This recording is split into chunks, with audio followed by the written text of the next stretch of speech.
안녕하세요. 김호준입니다. 지난 주말 의사협회가 대한문 앞에서 문재인 케어에 반대하는 집회를 가졌습니다.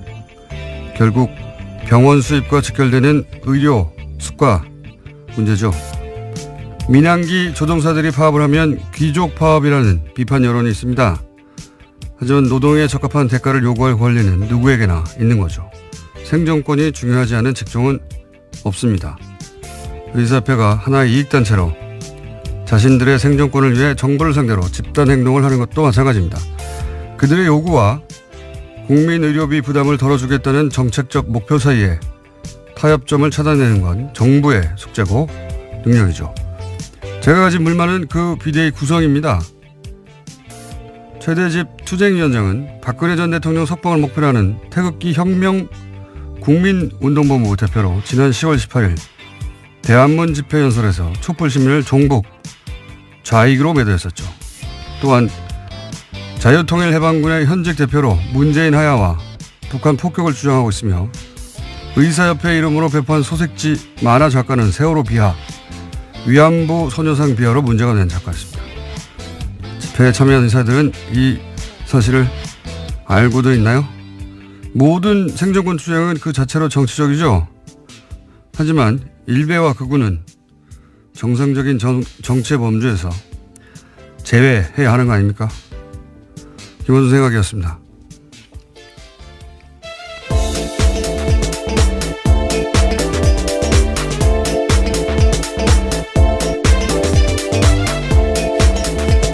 시사인의 김은지입니다. 네. 의사협회 집회 그 자체는 저는 문제가 없다고 생각하는데, 예.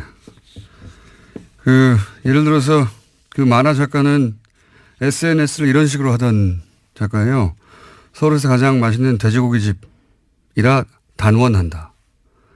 여기서 단원은 단언 아니냐. 이렇게. 그런 논란이 불거졌죠. 그게 아니다. 단원고라고. 단원고 학생들 명백하죠. 비하한 거고. 세월호에 대한 비하는 뭐 이해도 많습니다. 소녀상에 대해서도 머플러, 소녀상에 들러서 머플러가 화제가 되니까 뭐 돈가스집, 오뎅집, 우동집, 스시집 앞마다 세워라. 그리고 피자도 배달시켜주고 잘생긴 소녀상도 옆에 세워줘라. 뭐 이런 비아냥을 해서 크게 논란이 됐던 전형적인 일베 작가인데 그 의협이 소식지로 투쟁이가 소식지로 뿌린 만화가 이분이 그린 거예요. 예. 투쟁위원장도 성향은 뭐 말할 것도 없이 자유 들어간 단체들은 다 극우 성향을 의심해 봐야 된다. 저희가 몇 번이나 얘기했었는데 자유통일해방군 네, 대표입니다. 네, 해방까지 들어갔네요. 네. 단체명 아주 스펙타클하지 않습니까? 자유통일해방. 예. 여기서 이제 북한 폭격하라든지 문재인 하야라든지 박근혜를 석방하라든지 지금도 주장하고 있는 박사모 중에서도 아주 극렬 박사모죠. 예. 모든 조직을 자기의 이제 정치적, 극우적 정치색을 구현하는 도구로 활용하신 분인데, 여비 이걸 알고서 투쟁위원장으로 한 건지, 예. 대정부 협상력을 높이는 게 아니라 정반대가 될 수 있다. 저는 그렇게 생각합니다. 자, 첫 번째 뉴스는 뭡니까? 네, 다스는 누구 겁니까? 라는 질문에 대해서요. 하나의 답이 나왔습니다. 이명박 전 대통령 집안에서 18년 동안 운전을 했던 인사의 이야기인데요. 다스는 이명박 전 대통령 거라는 겁니다. 해당 인사는 김종백 씨인데요. 이번 주 시사인 보도입니다. 김 씨는 1997년부터 2015년까지 이상은 회장의 운전기사였습니다. 요 사안은 저희가 이제 다음 주 월요일 주재영 기자가 나와서 직접 자세히 얘기할 텐데 시사인 특종이니까 첫 번째로 소개하는군요. 굉장히 중요한 뉴스니까요. 중요한 뉴스이기도 하죠. 네. 왜냐하면은 과거 이제 정치인들 관련한 그 비위가 폭로되고 하는 것도 대부분 운전기사, 예, 운전기사가 사실은 굉장히 오랜 시간을 같이 하잖아요. 예, 그래서 이제 그쪽 통화라든가 더구나 이분은 18년간이나 집안일도 했었기 때문에 심부름. 네, 예. 집사 노릇을 했다라고 하는데요. 그래서 청와대를 오고 가는 데 있어서 메신저 역할도 했다고 합니다. 이분이 한 이야기 중에 제가 보기에 가장 중요한 것은 실제 실정법과 관련해서 다스 특검팀이 BBK 특검팀이 다스 비자금을 알고도 묻었다 이런 이야기는 여러 번 했는데 여기 관련된 이야기를 이분이 또 했어요. 그러니까 특검이 다스에 조사 나오는 거를 알고 있었고, 예, 압수수색할 것을. 예, 날짜까지 알고 있었다라는 네, 겁니다. 그 직전에 트럭 세대 분량 서류를 직전에 파기했다 이런 이야기. 또 대통령 되기 전에도 다스에 대한 보고를 누가 특정해서 보고를 했고 이명박 전 대통령에게. 그리고 청와대에 있을 때도 신학수 감사와 이모 감사가 청와대 민정수석실 다스 담당자의 BBK 관련 보고를 하는 걸 본인이 봤다. 예, 이건 예. 전원이 아니고 본인이 봤다는 겁니다. 예, 시간 장소가 특정되어 있기 때문에 굉장히 구체적인 진술들이 많습니다. 운전기사만이 할 수 있는 이야기들이죠. 직접 운전해서 갔기 때문에. 그리고 본 걸 봤다는 거죠. 예. 예, 또 이번 주 시사인을 보시면요. 이 운전기사뿐만이 아니라 이명박 전 대통령을 운전했던 사람이 운전기사의 또 다른 인터뷰도 실려 있는데요. 네, 운전기사 두 번을 보십시오. 인터뷰했더라고요. 예. 예. 그 운전기사 잡기가 쉽지 않은데 그 주준이는 악마예요. 열심히 취재하고 있습니다.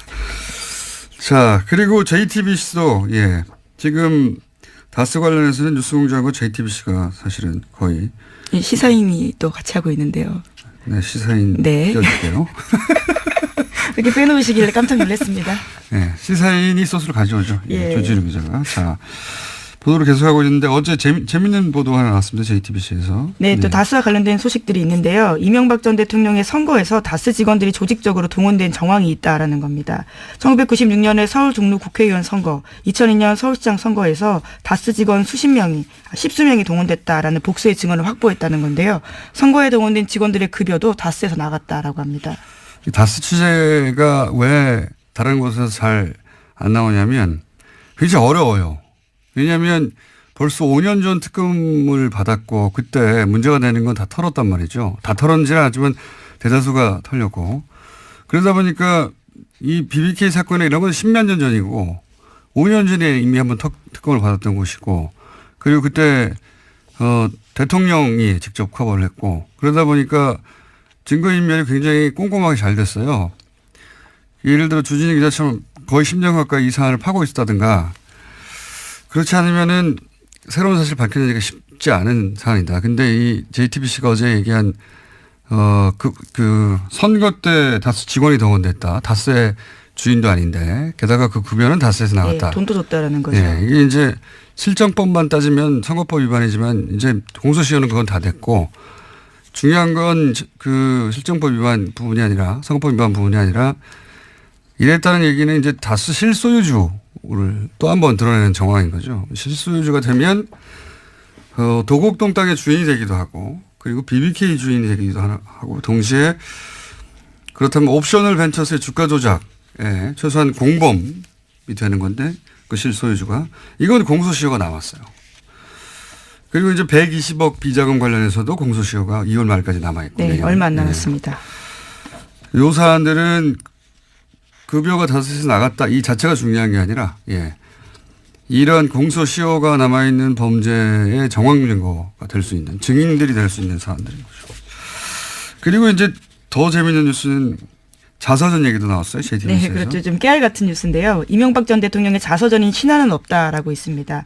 95년에 발간됐는데 당대 베스트셀러였거든요. 그런데 당시에 다스가 나서서 대량으로 구매했다라는 겁니다. 저는 특히 재밌었던 증언이요. 다스 관계자에 따르면 직원들이 이 책에 이명박 대통령 사인을 대신했다라는 건데요. 이게 책이 너무 많아서 직원들이 차에다가 뒀을 정도였다라는 거고요. 남은 책들은 경주 지역에 무료로 나눠줬다라고 합니다. 왜 안 그랬겠어요. 예. 이거보다 더 재밌는 뉴스는 그 뉴스가 나올 때가 됐는데 2011년에 대통령 퇴임 직전에 영문 자서전이 나왔어요. 그때 이명박 전 대통령. 근데 이제 영문 자서전이 나왔으니까 아마존 서점에 서평 리뷰가 있었지 않겠습니까? 초반에는 저는 이걸 실시간으로 봤었는데 초반에는 대략 40여 개의 댓글이 있었습니다. 네. 기사를 찾아보면 정확한 개수 나올 텐데 제가 기억하기로는 그중에 35개가 빵점이에요. 별 하나밖에 줄 수 없기 때문에 별 없는 게 아니라 사실상 빵점이죠. 근데 한 달 후에 별 5개가 120여 개가 붙습니다. 갑자기. 예. 별 4개가 한번 20, 30개 붙고. 근데 이 별 5개라는 건 감동을 받았다는 거잖아요. 근데 리뷰가 한 줄이에요. 너무 좋다. 뭐 이런 거. 바보 같은 영어들 있죠. 예. 댓글 부대가 확실하다. 당시 아마 좀 서평란에 댓글 부대가 진출했다. 예, 지금 다시 가서 한번 확인해 보고 싶네요. 여전히 네. 그게 있는지요. 네. 그리고 그 별 5개 준 한 줄짜리 댓글을 그러니까 리뷰를 쓴 사람들은 다 그게 첫 리뷰였어요. 가입하고. 예. 대량 가입해서 대량 리뷰를 썼다. 예. 그랬던 적이 있습니다. 그러니 뭐 책 사서 사인 대신하는 건 아무것도 아니죠. 아마존까지 가는데요. 자, 다음 뉴스는요. 네, 최순실 씨가 과거 EBS 사장 임명에도 개입했다라는 증언이 나왔는데요. 이 때문에 한국동계스포츠영재센터가 주최하는 행사에 EBS가 후원사였다라는 게 장시호 씨의 증언입니다. 어제 열린 이재용 삼성전자 부회장 재판 증인으로 장시호 씨가 나온 건데요. 특검이 영재센터가 EBS에서 후원받은 경위 알고 있냐라고 묻자 장시호 씨는 EBS 사장이 이모가 추천을 받아서 된 분으로 알고 있고 그 추천받은 분이 어쩔 수 없이 후원사로 들어온 걸로 알고 있다라고 이야기했습니다. 장시호 씨가 당사자로 지목한 사람은요. 우종범 전 EBS 사장이라고 합니다. 게다가 장시호 씨는 삼성 관련된 추가 증언도 했는데요. 지난해 10월 달에 사건이 본격적으로 보도되기 직전에 최순실 씨가 삼성에서 영재센터에 3차 후원금을 받으려고 시도했다라고 합니다. 새로운 사실들 몇 가지가 나왔는데 왜 이제 국정원 부하직원은 구속되고 관보는 영장이 기각돼서 그 부하직원이 불만을 품고 국정원 가짜 사무실 건이 더 큰 건이 폭로된 바 있지 그렇죠. 않습니까? 댓글 예. TF가 폭로됐죠. 장시호 법적 구속의 메시지 효과가 이제 검찰 수사 협조해봐야 소용없다. 메시지 효과는 그런 거라고 저는 보는데 이 법정 구속 역시 전혀 예기치 못한 나비 효과를 낼 수 있다라 생각이 드는 게 이 영재센터 행사를 왜 EBS가 후원을 했느냐 단독으로. 그리고 EBS 사장의 이력서가 최순실 회사에서 나왔다. 이런 보도가 있었던 적은 네, 있어요. 과거에 네. 그런 보도 있었습니다. 그런데 실제로 우정범 전 EBS 사장이죠. EBS 사장을 최순실이 추천했다 하는 증언은 나온 건 처음이고 그리고 삼성으로부터 돈을 또 받으려 했다. 이것도 처음이에요. 예. 나비 효과가 장시호 씨 입을 통해서 또다시 그렇죠. 예기치 못한 나비 효과가 있을 수 있다. 장시호 씨 입을 주목해야 된다 그런 생각이 듭니다. 자. 네, 우 전 사장 같은 경우는 과거에는 개인적으로 모르는 사이라면서 국회 나가서 의혹을 부인한 바가 있는데요. 장시호 씨가 이 의혹의 도장을 찍어준 거죠. 그리고 이제 삼성 관련해서도 아마 장시호 씨가 증인으로 채택되거나 할 수 있는데 기대됩니다. 다음 뉴스는요. 네, 최순실 씨의 독일 조력자로 지목된 인사가 데이비드 윤인데요. 검찰이 이 사람을 인터폴에 적색 수배했다라고 TV조선이 보도했습니다. 최순실 씨를 내세워서 부동산 개발업자에게 뒷돈을 받은 혐의라고 하는데요. 이 사람은 최순실 씨의 해외재산 관련된 키맨으로 꼽히기도 합니다. 이거는 국내에서 국내 개발업자와 3억을 나누고 성공보수 50억을 약속받고 하는 그런 혐의인데 이분은 이제 오래전부터 최순실 사태 초기부터 독일에서의 재산 은닉 그렇죠. 관련해서 키맨이다. 안홍구 총장도 계속 주장을 했었고 그런데 이제 독일이 아니라 한국에서 이분이 거의 독일에서 평생 사신 분인데 한국의 개발업자와 성공보수 50억을 놓고 이야기 나눌 만한 그런 커리어가 없어요. 그런데 이제 최순실 씨가 그 뒤에 혹은 최순실을 팔아서 둘 중에 하나죠. 아마도 독일 은닉 재산 수사의 출발점이 될 수도 있겠다. 근데 지금 독일에서 안 돌아오고 있으니까요. 네, 그 고소인 진술도 검찰이 확보했는데요. 그 과정에서 여러 차례 최순실 씨를 언급하면서 담당 공무원에게 힘써줄 수 있다라는 이야기를 했다고 합니다. 그러면서 국토부 관계자들과 접촉한 정황도 있다라고 합니다. 최순실 씨가 실세인 걸 알고 있었던 거죠. 독일 은닉 재산의 출발점이 될 수 있기 때문에 이분은 소재가 확인되기 굉장히 어려울 것 같다. 저는 그렇게 생각이 들고. 현재 여권은 무효화시켰다라고 합니다. 검찰에서요. 아니면 독일에만 있으면 되니까요. 그리고 EU 내에만 있어도 되니까. 안홍구 총장님 독일 가겠네요 또. 자, 다음 뉴스는요. 네, 우병우 전 민정수석이 출판문학계 블랙리스트에도 관여했다라는 한국일보 보도인데요. 서울중앙지검 국정원 수사팀은 어제 우 전 수석에 대해서 사전구속영장 청구했습니다. 그런데 여기에요. 과학계 불법 사찰뿐만 아니라 출판문학의 사찰 내용까지 포함됐다라고 합니다. 우 전 수석은 지난해 7월 달에 한국출판문화산업진흥원이 발표했던 세종도서와 관련해서요. 소위 좌편향으로 분류되는 도서와 저자들을 사찰하고 검열하도록 국정원을 독려했다라고 합니다. 당시 세종도서에는 윤희상 평전과 세월호 참사를 다룬 서적 등이 포함됐다라고 합니다. 이 정도 되면 관이 안 한 게 뭐냐 이렇게 물어야 돼요. 안 한 게 없어요. 출판까지 참. 이 영장까지 기각이 되면 저는 이번에는 영장 판사들이 중요한 시험대에 올랐다 이렇게 봅니다. 이 영장까지 기각되느냐. 3차 이 영장까지 네, 세 번째입니다. 예, 기각되면 3차까지 영장이 신청된 경우도 제가 들어본 적 없는 것 같은데 후폭풍이 상당할 것이다. 시험대 올라오는 것 같습니다. 이정열 판사가 또 예, 출연이 예정된 사안이고요. 다음 뉴스는 뭔가요? 네, 박근혜 정부 청와대에 대한 국정원의 특수활동비 상납에서 최경환 의원이 개입한 정황을 검찰이 포착했다고 SBS가 보도했는데요. 최 의원이 국정원에 청와대 상납금을 늘려달라고 요구했다라는 겁니다. 남재준 전 원장 때 매달 5천만이었던 청와대 상납금이 이병기 전 원장 때 1억 원으로 그러니까 2배 뛰거든요. 그런데 여기 배경에는 최경환 의원이 있었다라는 겁니다. 본인 1억 받은 거 외에 청와대에 상납했던 돈을 2배로 늘린 것도 최경환 의원의 역할이었다 하는 게 검찰 주장이네요. 예. 근데 재밌는 게 지금 현역 의원이고 지금 네, 그렇죠. 국회가 또 회기 중이거든요. 예, 회기 중에는 불체포 특권이 있어요. 그래서 이제 국회에서 과반 출석에 과반 동의로 그렇죠. 이 체포 동의안이 통과돼야 되는데 통상의 상황이라면 이제 자유한국당이 결사 반대할 텐데, 근데 이제 정권이 탄압한다면서 굉장히 큰 소재를 쓰겠죠. 근데 지금은 이제 홍준표 대표의 이제 친박 청산에 도움이 되는 사안이거든요. 그래서 불체포 동의안에 대한 자유한국당의 스탠스가 어떻게 될 것인지 매우 재밌는 관전 포인트입니다. 네. 네, 게다가 오늘도 원내대표 선거가 있어서 당이 어떤 식으로 재편될지가 정해질 것으로 보입니다.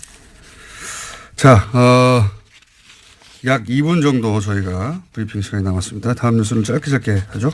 네, 박주원 국민의당 최고위원 관련된 소식도 계속 전해드리고 있는데요. 오늘 아침 경향신문에도 새로운 보도가 있습니다. 2006년 초 주성영 전 한나라당 의원에게 제보한 정보가 DJ 비자금 의혹만이 아니다라는 건데요. 당시 열린우리당 정동영, 문희상, 유시민 의원 관련된 정보도 있었다라는 겁니다. 그 근거는요. 주 전 의원의 보좌관으로 근무했던 기익씨의 인터뷰입니다.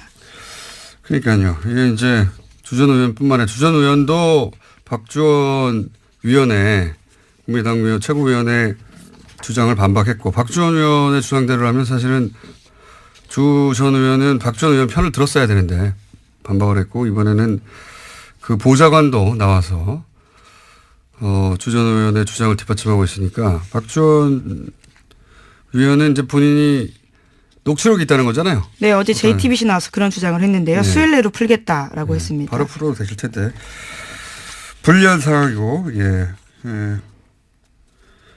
논리적으로만 따지자면 박주원 의원이 이기기 힘든 상황인 것 같은데요. 예. 자, 요 사안은 저희가 3부에서도 추가적으로 잠깐 다룰 예정이고요.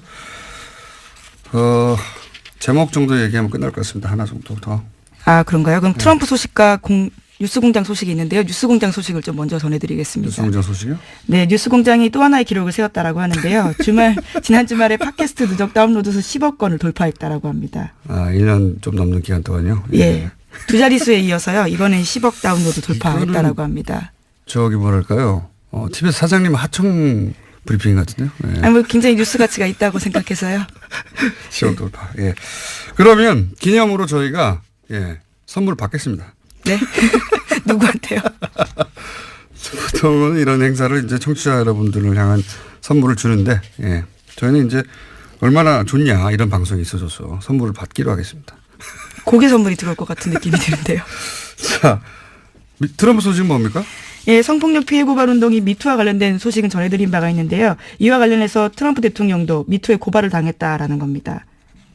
아, 성추행. 네, 과거에 성추행을 당했다라고요. 여성들이 기자회견을 해서요. 미 의회 관련 조사를 공식 요구했다라고 합니다. 대선 기간 때도 그런 이야기 있었는데 이번에는 이제 미투 해시태그 운동 성폭력 당했다고 하는 여성들이 이제 스스로 커밍아웃하는 자기 입을 열기 시작한 그런 건데요. 해시태그 운동에 이분들 다 참여해서 의회 요청했다. 관련해서 재미있는 이야기들이 좀 있는데 예, 러시아와도 관련된 이야기가 있고 시간이 없네요. 재미있는데 다음 시간 내일 하는 걸로. 예. 여기까지 하겠습니다. 시사인의 김은지였습니다. 감사합니다. 자, 바로 이어서 어제도 저희가 돌발 영상 PD를 하다가 징계를 받았던 임장혁 기자와 YTN 이야기를 나눴었는데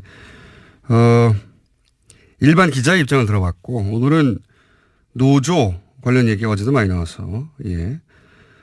YTN 언론노조 YTN 지부의 박진수 위원장 전화 연결해서 이야기 좀 나눠보겠습니다. 안녕하십니까? 네, 안녕하십니까? 네, 어제 기본적인 분위기 이야기는 나눴는데 왜 최남수 사장 내정자를 사내에서 반대하느냐 이야기는 나눴는데 이제 노조 관련해서는 이제 노조 대표가 아니다 보니까 답하기 어렵다 하셔가지고 저희가 보완 인터뷰를 하겠습니다. 자, 예. 비대 체제로 전환했다. YTN이 이게 무슨 의미입니까? 뭐가 달라지나요? 예, 정식 명칭 비상대책위원회고요. 네. YTN 산업이 이 체제 전환이라는 건 결국 회사가 위기라고 저희는 판단한 겁니다. 네.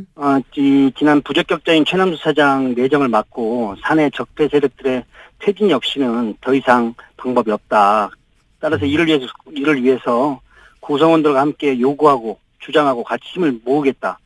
간단히 말하면 이제 총력 투쟁하겠다. 뭐 이렇게 보시면 되고요.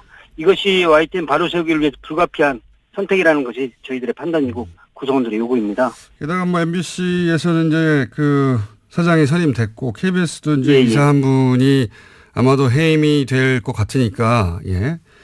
여야 숫자가 바뀌어서 KBS 문제도 일단락이 될 것 같은데요. 길이 보이는데 그런데 YTN에서 어제도 그 임장혁 기자가 잠깐 얘기하긴 했습니다만 노조의 공식 입장을 듣고 싶은데 최남수 사장 내정자를 반대하는 이유는 뭔가요? 크게 이제 두 가지로 설명드릴 수 있겠는데요. 첫 번째는 저희가 이명박근혜 정권 9년 동안 언론장을 가장 고통받았던 언론사 아니겠습니까? 이런 곳의 사장의 최우선 과제는 이 구체제, 따라서 이 적폐청산을 어떻게 실행할 의지가 있는가와 변화와 개혁을 할 수 있는가 이 부분입니다. 그러나 이 부분, 이 최남수 내정자 입후보 때부터 저희는 반대했던 것이 이분이 YTN에 어려울 때 계속 두 번이나 뛰쳐나갔고 또 소위 이제 저희는 탈영병이라고 부르는데요. 탈영병. 회사와 조직에 대한 이해가 없고 재건을 할 적임자가 아니라는 판단입니다. 결국 그렇기 때문에 청산도 변화와 개혁도 어렵다는 것이 이제 저희들의 생각이고요. 주장입니다. 또 하나는 이분의 과거 행적인데요. 이분이 그 머니투데이 MTN이라는 경제방송 시절에 보도본부장, 부사장, 사장까지 역임을 했어요. 네. 그런데 본부장 시절 지금 칼럼이 대거 확인되고 있는데요. 어제도 뭐 임장혁 기자가 말씀드렸지만 이명박 재산 헌납 발표에 뭐 위대한 부자의 아름다운 선행이라고 한다든가 예. 하대강을 잘 마무리해서 자전거도로 연결되는 것이 꿈만 같다고 이렇게 얘기를 한다든가 금방 갔다. 그리고 허위사실로 밝혀진 노무현 논두렁식의 이런 걸 조롱한다든가 도저히 개혁 인사라고도 볼 수 없고 그리고 촛불 항쟁의 결과물로 나타나는 리더인지 납득이 안 간다는 거죠. 그리고 그 칼럼 쓴 시기가 공교롭게도 그 YTN 제일 이명박 정부한테 유린당하고 힘들 때 어제 그 임장혁 기자, 노종면 기자 이런 분이 불법 체포당하고 예. 제일 고초 심할 때였어요. 이건 기자들이 체포됐었죠 그때. 아예 YTN 예, 기자들이. 체포됐었죠. 예, 그런 상황이었기 때문에 이걸 정서적으로 우리가 과연 감당하고 이해하겠는가 이런 부분입니다. 노조에서는 그 9년간 최소한 3년 이상 보직을 맡았던 간부들은 보직 보류, 해임도 아니고 보직 보류를 요청하고 있는 걸로 아는데 이에 대해서 최남수 내정자의 입장을 들어보고 방향을 결정하겠다. 그게 뭐 네네. 얼마 전에 보도했던 걸 기억하는데 입장이 어떻게 나왔나요?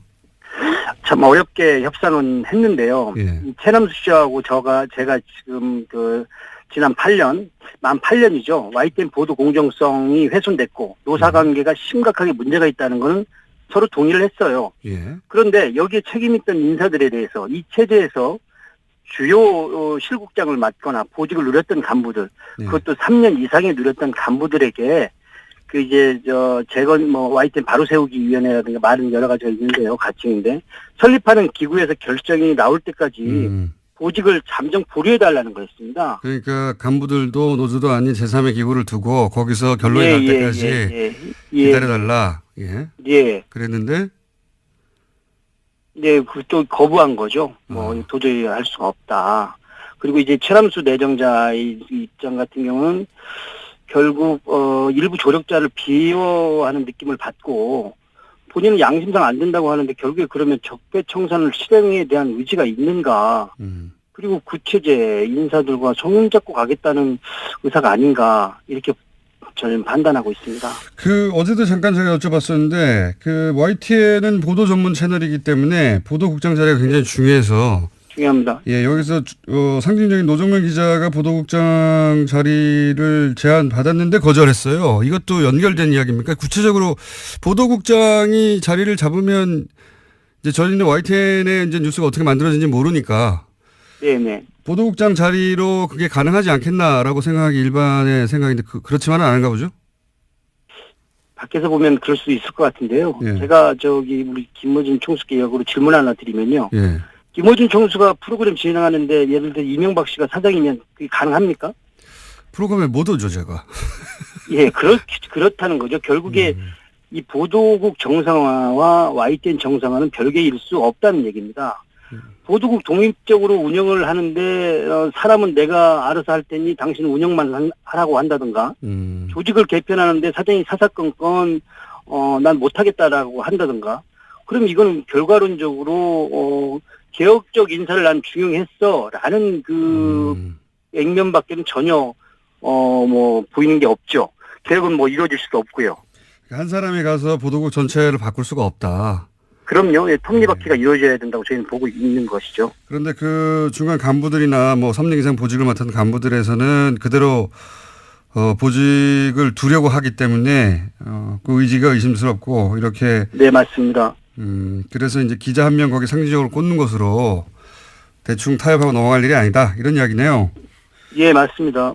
그러면 마지막 질문인데요. 예, 그러면 이제 비대위 체제로 바뀌어서 어떻게 하는 건가요? 지금 저희 입장에서는 모든 가능성을 열어놓고 지금 대응할 생각입니다. 이게 저희가 실제로 이명박 9년도 험난한 시절도 마다 않고 처절하게 공정방송을 위해 싸웠던 사업장 아니겠습니까? 최남수 내정자가 들어온다는 것은 곧 공정방송이나 적폐청산, 변화개혁도 저희는 못한다고 판단했고 선명적으로 선언한 입장입니다. 따라서 모든 가능성을 열어놓고 이 부분에 초점을 갈 생각이고요. 저희 지금 비대위가 우리 회사의 직능단체 그리고 주니어 그룹들 더불어서 전직 집행부가 대거 참여한 광범위한 조직이기 때문에 향후 이런 투쟁에 맞서서 냉정하고 그리고 이 가능성을 결과물이 나올 수 있도록 이렇게 투쟁하겠습니다. 알겠습니다. 이 기회를 놓칠 수 없다. 다른 방송국은 정상화되어 가는데 우리는 그대로다. 이런 위기의식이 있는 거군요. 당연합니다. 예. 네. YTN 상황은 저희가 지속적으로 짚어가겠습니다. 오늘 여기까지 듣겠습니다. 감사합니다. 감사합니다. 네, 지금까지 언론노조 YTN 지부의 박진수 위원장이었습니다. 핫해. 본인은 핫하다고 주장하는데 후원금을 안 차고 있는. 요즘 핫뜨거가 아니고 핫추어입니다. 핫해추어. 하태경 최고위원 나오셨습니다. 안녕하십니까. 예, 추운 하태경입니다. 네, 핫하면은 이게 후원금을 팍팍 차야 되는데 후원금이 너무 없습니다. 추워 죽겠습니다. 페이스북에 화제가 됐어요. 하태경의 후원금 10만 원만 보태주세요. 완전 불쌍한 표정으로 사진 딸랑 올려놓고. 요즘 KTX 입석 타고 다닌다고 소문났어요. 자, 하태경 의원을 혹시라도 지지하시는 분들은 방송을 듣는 즉시 10만 원까지 돌려받거든요. 예. 예, 그렇습니다. 예. 그래서 10만 원들을 다들 얘기하는 거고요. 그리고 이제 오시자마자 잠깐 시그널 나가는 사이에 그러니까 바른정당이 자유한국당으로 흡수된다 이런 얘기들이 많은데 그게 아니라 자유한국당에서 바른정당으로 오고 싶어하는 분들이 여전히 존재한다. 지난번 일주일 전 방송에서 예. 제가 이제 한국당 의원 명단들 쭉 살펴보니까 예. 데려오고 싶은 사람 없더라라고 예. 해서 제가 엄청난 항의에 시달렸습니다. 설마. 진짜로 항의에 시달렸습니다. 그래서 나 가고 싶어라고 말하는 그 사람이 중에서 왜 내 이름 빼냐 네. 거명해 달라라고 한 분이 있어가지고 아 그래요? 오늘 이 자리에서 말씀드려야 됩니다. 그러니까 지금 상황에서도 자유한국당에서 바른정당을 오고 싶어하는. 오고 싶어하는 간절히. 근데 못 오는 거 보고 비례대표인가 보죠? 너무 루치가 빠르죠? 예, 너무 대단하시네.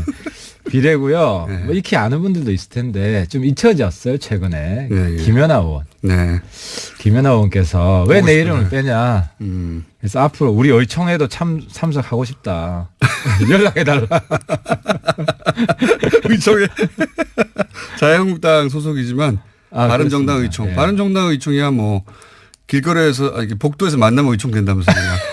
아 근데 김연아는 정말 여장부예요.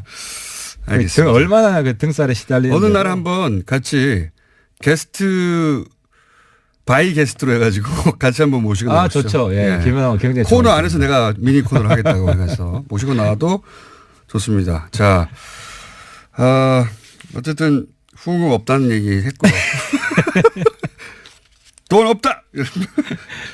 자, 이 통합의 파트너 대상자라고 생각할 때 국민의당에서 지금 난리가 났어요. 박주원 최고위원이 김대중 전 대통령 비자금 의혹 최초 제보자고 자료 제공자고 그렇다는 얘기가 벌써 무시고 10년 만에 다시 불거졌는데 우선 박주원 최고위원은 부인하고 있고 예. 그리고 그 자료를 건네받아서 결국 검찰 수사를 받아서 300만 원 벌금을 받았던 조승영 전 의원은 저격수였죠. 굉장히. 그렇죠. 예. 예. 이 두 분 다 이제 정보 개통해서 난다긴다 하는 분이었어요. 예. 조승영 의원은 무슨 소리냐. 검찰 기록에도 다 있고 박전 최고위원의 주장에 반박하고 있죠. 그렇습니다. 누구 말이 맞는 겁니까? 일단. 아 그런데 국민의당은 좀 무시무시해요. 국민의당이요? 아니면 예, 무시무시해요. 이 국민의당에 사건. 있는 분들 지난번에도 그 정말 바른정당의 바른맨 입장에서 상상도 할 수 없는 그 바른맨. 문준영 그 증거 조작 지금 저자 없는 사람 예. 꾸며가지고 예. 카톡 그 가짜 대화 만들어서 이유미 씨하고. 그렇죠. 아 그거 보고도 어떻게 저런 상상을 할 수 있느냐. 참고로 저는 다 무혐의 결론 났어요. 저도 문준영 리스트 뭐 이렇게 폭로한 게 좀 있는데 저는 아무 관계 없습니다. 증거 조작이랑. 근데 요번에도 보니까 그 박주원 최고죠. 예. 저도 헷갈렸어요. 박주원, 박지원, 박주선 예. 다 다른 사람입니다. 이쪽에도 주성용, 주승용, 주호영 헷갈립니다. 네, 다 예. 다른 사람이고. 네. 그래서 박주선, 박지원은 현역 의원들이시고 예. 지금 박주원은 최고위원이죠. 안산시장 출신의 최고위원. 최고위원입니다. 현역 의원은 아니고 원래 의원. 근데 예. 박주원 이분이 홍준표 측근이에요. 그렇죠. 홍준표 경남도지사 할 때 선거할 때 캠프에 있었죠. 홍보단장인가 예. 했어요. 그래서 그 성완종 예. 그 돈하고도 연결돼 있죠. 연결돼 있는 분이에요. 검찰 라인이기도 하고. 완전히 빅마우스입니다, 이분. 그리고 빅마우스인데. 이제 정보통으로 유명했던 분이고. 아, 그렇죠. 예. 제가 볼 때 이분이 가지고 있는 리스트 엄청 많을 것 같아요. 그래서 이번에도 그게 다가 아니라고 또 얘기가 나왔죠. 아, 그렇죠. 추가로. 예. 그래서 국민의당 내에서도 박주원이 어떤 폭탄을 터뜨릴지에 대해서 예. 불안해하는 분들이 있겠다. 이분 그래서 이제 거슬러 와서 왜 영입했냐까지 얘기가 이제 거슬러 가고 있는데. 그렇죠. 네. 근데 근데 누구 말이 맞는 겁니까 지금? 남 탓할 게 아니라 예. 이분은 직선제로 최고위원이 된 분이에요. 아, 그렇죠. 물론. 당원들이 뽑은 거예요. 근데 이제 그 당원들이 그 박준 최고위원이 이제 친 안철수계로 분류되고 하니까. 본인은 이제 친한 결이라고 이제 표방을 네. 해왔죠. 왜냐하면 네. 최고위원 당선되기 위해서는 안 대표 표가 필요하니까. 어쨌든 영입도 안철수 대표가 했어요. 예. 근데 아무튼 네. 이번에 전 안 대표 칭찬 좀 할게요. 제가 욕 들을 것 같은데. 예. 지난번에 그 이유미 증거 조작 때는 막 그 허둥지둥 대다가 예. 실기하고 욕 다 들었잖아요. 예. 나중에 사과했는데 한참 타이밍 있다가 늦었고. 사과했고. 근데 이번에는 최고위원 바로 사퇴시켰어요. 알고 있었나요? 그러니까 신속하고 단호하게. 그러니까 제가 볼 때는 안 대표가 근데 그 파장이 다르지 않습니까? 그때는 그 뭡니까 문재인 대통령이라고 하는 본인의 정치적 라이벌이라고 본인은 생각하는 그 상대를 향한 것이었고 이번에는 국민의당 존립이 흔들리는 거예요. 이건. 그래서 네, 스스로. 지난번에 안 대표 책사가 많다 그랬잖아요. 네. 요즘 안 대표 책사가 전 것 같은데. 왜냐하면 제가 반한국당 연대 해야 된다. 반문 연대 아니다. 며칠 뒤에 안 대표가 반한국당 연대다. 바른정당 연대는 성격을 분명히 했어요. 당분간은. 자유한국당이 해체되기 전에는. 그래서 예. 제가 이제 안 대표한테 팁을 하나 더 드리면 국민의당 내에서 DJ 정신을 훼손하는 사람은 가만두지 않겠다. 단호하게 선언해야 됩니다. 말하면 뭐합니까? 이미 이런 일이 벌어졌는데. 아니 최고위원 날렸잖아. 사후 약방문. 아 최고위원 이미 몰랐기 때문에 몰랐다고 쳐줘야지. 이걸 몰랐다고 쳐줘야지. 아니 이런 얘기는 사실 정가에서는 오래전부터 있었어요. 그거는 우리 그 뭐 정보통만 알지. 우리는 잘 몰라요. 최순실도 사전에 몰랐던 우리 같은 사람 잘 몰랐던 거고. 근데 의원님만 모르는 아무튼 겁니다. 그러면 이번에 DJ 정신 훼손하는 사람 단호하게 척결한다는 분명히 그리고 하고. 한 가지 오해라기보다는 이제 말장난이라고 그러는데 그걸 짚고 넘어가면 자유한국당과 통합한다는 게 아닙니다. 자유한국당 이후에 어떤 모델과 통합한다는 거지. 보수를 흡수하는. 그러니까 자꾸 반자유한국당이라고 그러니까 보수하고는 연결 안 되나 보다 이렇게 자꾸 생각하는데 그게 아니라 국민의당도 그리고 아마도 바른정당도 자유한국당 이후의 보수 지형을 그러니까. 어떻게 거기서 서보겠다는 거 아닙니까? 또 자유한국당은 보수가 아니다. 그러니까 하태가 반자유한국당은 중요하지 않다는 거죠. 그 이후에 보수 지형을 내가 먹겠다 이거 아닙니까? 바른 보수. 예. 바른 솔직히 제가 볼 때는요. 박지원 대표도 보수고 안철수 대표도 보수예요. 별 차이 없어요. 박지원 대표하고 안철수 대표를 그렇게 비교하면 한쪽은 보수는 아니죠. 심지어 내 이야기해서 내 보수층한테 욕을 엄청 들었는데 DJ도 보수의 선배다. 보수적인 분이 그러니까 우리나라 지형으로 보면 엄청 진보적인데 유럽적 기준으로 보면 그냥 중도 보수입니다. 그게 아니라 DJ는. 우리가 대학 다닐 때 YS, DJ 둘 다 보수 야당이라 욕했어요 우리가. 본인의 카밍아웃인데 이거는. 당시에 우리가 둘 다 보수 야당이라 욕했는데. 주사파에 몸담았던 분으로서. 본인의 카밍아웃 아닙니까 이거? 햇볕 정책하고 나서부터 바뀐 거예요 이게. 다시 돌아가죠. 자꾸 최고인데 주성영 전 의원 말이 맞습니까? 박주원 최고위원 말이 맞습니까? 사실 누구 말이 맞든 간에 어쨌든 누구 말이 맞나요? DJ를 모독한 사람은 호남의 친구로서 이건 도저히 용납할 수 없지. 누구 말이 맞나요? 누구 말이? 더 맞을 것 같다. 개인적인 생각은. 지금 아무래도 뭐 주성영 대표 쪽에 말이 맞겠죠. 굉장히 어렵게 얘기해요. 이 사건으로 가장 이득을 보는 쪽은 누굽니까? 안철수계 혹은 반통합파. 저는 안철수 대표, 박지원 둘 다 이득을 본다고 봅니다. 왜냐하면 박지원 대표는 단호하게 이 문제를 지적을 처음에 한 사람으로서 호남을 대변하고 있다는 이미지를 얻었고 안철수 대표도 신속하게 단호하게 최고위원 사퇴를 시킴으로써 안초딩에서 이제 안중딩 정도로 올랐다. 근데 초반에는 또 이것이 이제 뭐 음모론의 일부 있다는 식의 뉘앙스를 말했기 때문에 맨 처음에는 욕을 먹었어요, 사실은. 처음에 작전은 그랬던 것 같아요. 네. 이 건을 꺼내면 안 대표가 또 과거처럼 제대로 대응을 못하고 우왕좌왕 하다가 박지원하고 일종의 결탁한 박지원을 도와주는 이런 식으로 몰 수 있지 않을까. 꺼내면이라는 건 꺼낸 주체가 누구라고 보시는 겁니까, 그러면? 그럼 반통합파가 꺼냈다? 통합 반통합이라기보다는 누가 이건 좀 애매해요. 그러니까 누가 꺼냈잖아요. 작전 실패 제가 볼 때는. 실패한 작전이에요 이거는. 실패한 작전이요? 이게 통합 반통합으로 갈 수가 없어요. 왜냐하면 안 대표가 박지원을 옹호해야지 통합 반통합으로 가는데. 옹호할 수는 없죠, 누구도. 그런데 이제 단호했다는 거지 신속하고. 근데 이미 벌써 사람들 대중의 머릿속에는 저쪽 소위 이제 통합파는 그런 인물 일색이다. 사실이든 아니든 간에 그런 이미지가 바뀌었기 때문에 타격은 입었죠.